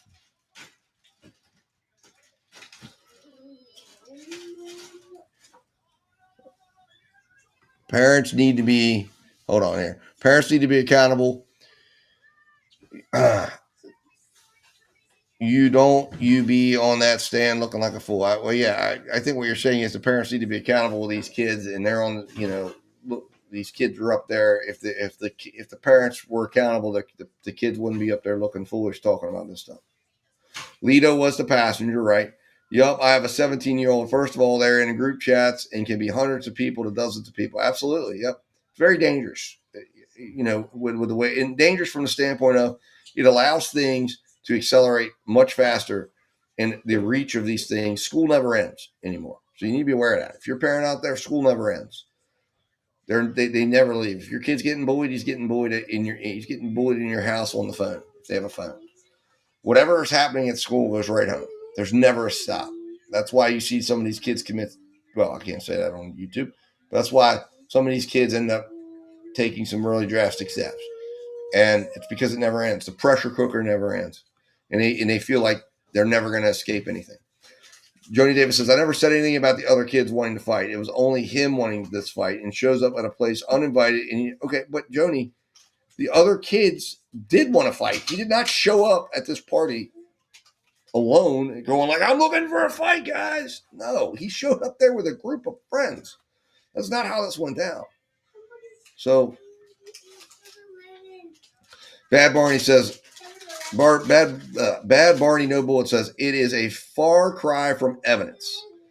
Roger says, Raul got sucker punched. Yes, he did. And he did. And that has been testified to, but he claimed he sucker punched him because he thought Raul was going to sucker punch his friend, which is convenient because he was basically mirroring exactly what Raul did at the other party, the Lifer Lane or whatever that was. If my kid, don't you be on that stand embarrassing me either. We got a problem if so. Well, Dalton, I know. The parents, I'm sure, feel very embarrassed by what they saw up there. If their kids were some of the kids. Roger says, no knife found in woods. That's correct. They never found the knife. Buddy Light says, thank you, Ed Justice, for process for explaining that. No problem. Absolutely. And Bad Barney says, no knife found anywhere. That is correct. And why kids have flip phones until they can buy their own? Well, I think, in a way, this case makes a case for why maybe, there should be limits. John L., did you watch the trial? I don't know. Did John L. say something? Must have been someone back deeper in there. The knife was never found. Oh, okay. He was the individual asked about the knife. And Joni Davis says, if. Well, if. Well, the thing about it is that's not what happened in this case. And we have to deal with what happened in this case. And what you're saying, and the way you're isolating him, acting like he was an isolated lone wolf, guy who just comes in, look bloodthirsty, looking to come in and kill people, is not how this went down. It's not a fair assessment. And it's not even something that can be considered because it's just not true. Straight up not true. Anyways. Well, guys, I really appreciate everybody who watched the trial. I appreciate everybody who watched with us. I've got to get ready to go. We've got to head to the great state, into the mountains of the great state of Pennsylvania. So we're going to be traveling here. And then we're going next week down to South Carolina. So we'll be traveling down there. So we got lots of travels to do. And we've got, of course, two other trials going on. We've got the bench trial out in Iowa of the college student who attempted to strangle a young lady to death and stole her $20,000 earrings. And then we've also got the wife who is alleged to have killed her husband with the intent to collect life insurance and run off and have a happily ever after with her lover, her 20-year younger lover. And that case is going on as well. So I'm sure we will meet in there and talk about that case. Not nearly to me as interesting as this case, because that case seems to be a little more cut and dry, but they do seem to be having some, I think, decent defense lawyering going on there. So I'll be curious to see how the defense handles this case. I can't imagine them just resting, but maybe they are. I think they're going to have to put the wife on the stand, but we'll see. Maybe they won't. Maybe they'll rest and just rely on reasonable doubt. If they do that, I don't think it's going to go well for her, but we'll see.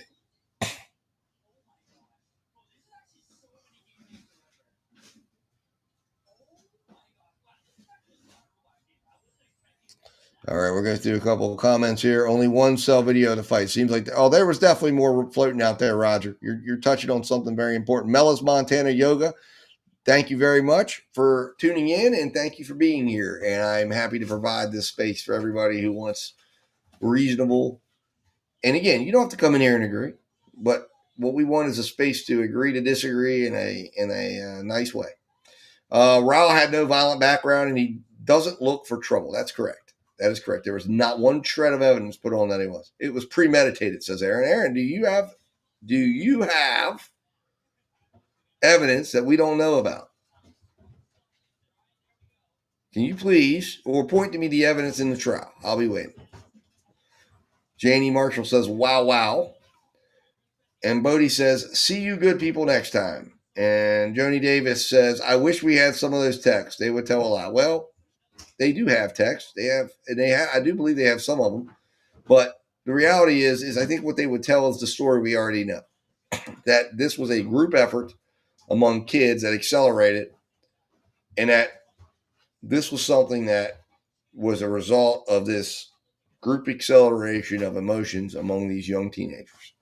And it was allowed to accelerate because of access to social media, which is something, I'm not blaming social media. So somebody got excited yesterday and said, you're blaming social media. I'm not blaming social media. I'm just saying it offers the access point. And if it's not managed correctly, this is what happens. Bad Barney says, great commentary. Thanks for the channel and great chat. Keep up the good work. Well, thank you, Bad Barney. No bullet. I appreciate it. And thank you for modding. And thank you to all the mods out there that are in my chat each and every day and that show up. Very much appreciate you. And Nina Ninaro says, Raul, go on with your life and do something good and productive for a young man like you. Well, we hope that that's what he will get the opportunity to do. He's still got a little bit to work out here. And maybe the state will decide not to charge him and let him get on with his life and try to put the pieces back together. We'll see. I don't know. I think that's what should happen here, but we'll find out. So with that said, guys, I'm going to sign off here. Look forward to talking with you guys again. Look forward to seeing you in other chats and other cases. And if we have another Raul Valle trial, we will be covering it. And hopefully I'll see all of you there as well. So until then, guys, let justice prevail. Remember, justice always works better when we watch. So keep watching, whether it's here, whether it's somewhere else. Keep watching. Keep your eye on it. Let them know that we're watching. And as my dad always said, it works much better when we do that. So keep doing it. Anyways, guys, until then, let justice prevail, and I will talk to you guys soon.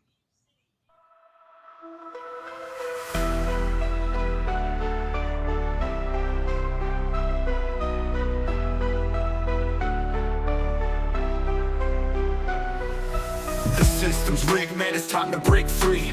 Eyes wide open, gotta see what I see. Standing on the front lines, fighting for the truth. Lift the veil of lies, it's time to be the proof. Take a stand, don't you back down. Raise your voice, let's shake the town. We're the voices that won't be ignored. Breaking chains, yeah, we're ready for war. With the power of the people, we'll make them see a world of justice, united and free. United and free.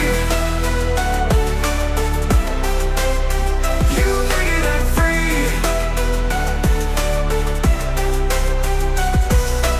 Marching with a purpose, we're taking it higher. Fighting through the struggle, igniting the fire. No more silence, we'll make the noise loud. Together in this battle, standing strong and proud. Injustice fades when courage aligns.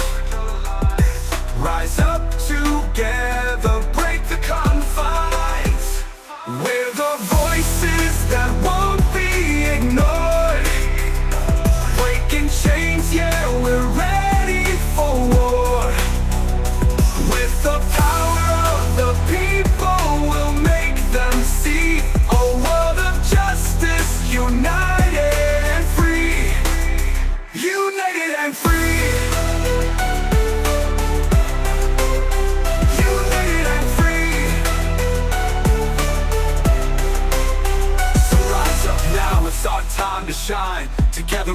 a new paradigm. You paradigm, you paradigm. Whoa, whoa. We're the voices that won't be ignored. Breaking chains, yeah, we're ready for war. With the power of the people, we'll make them see a world of justice, united and free. United and free.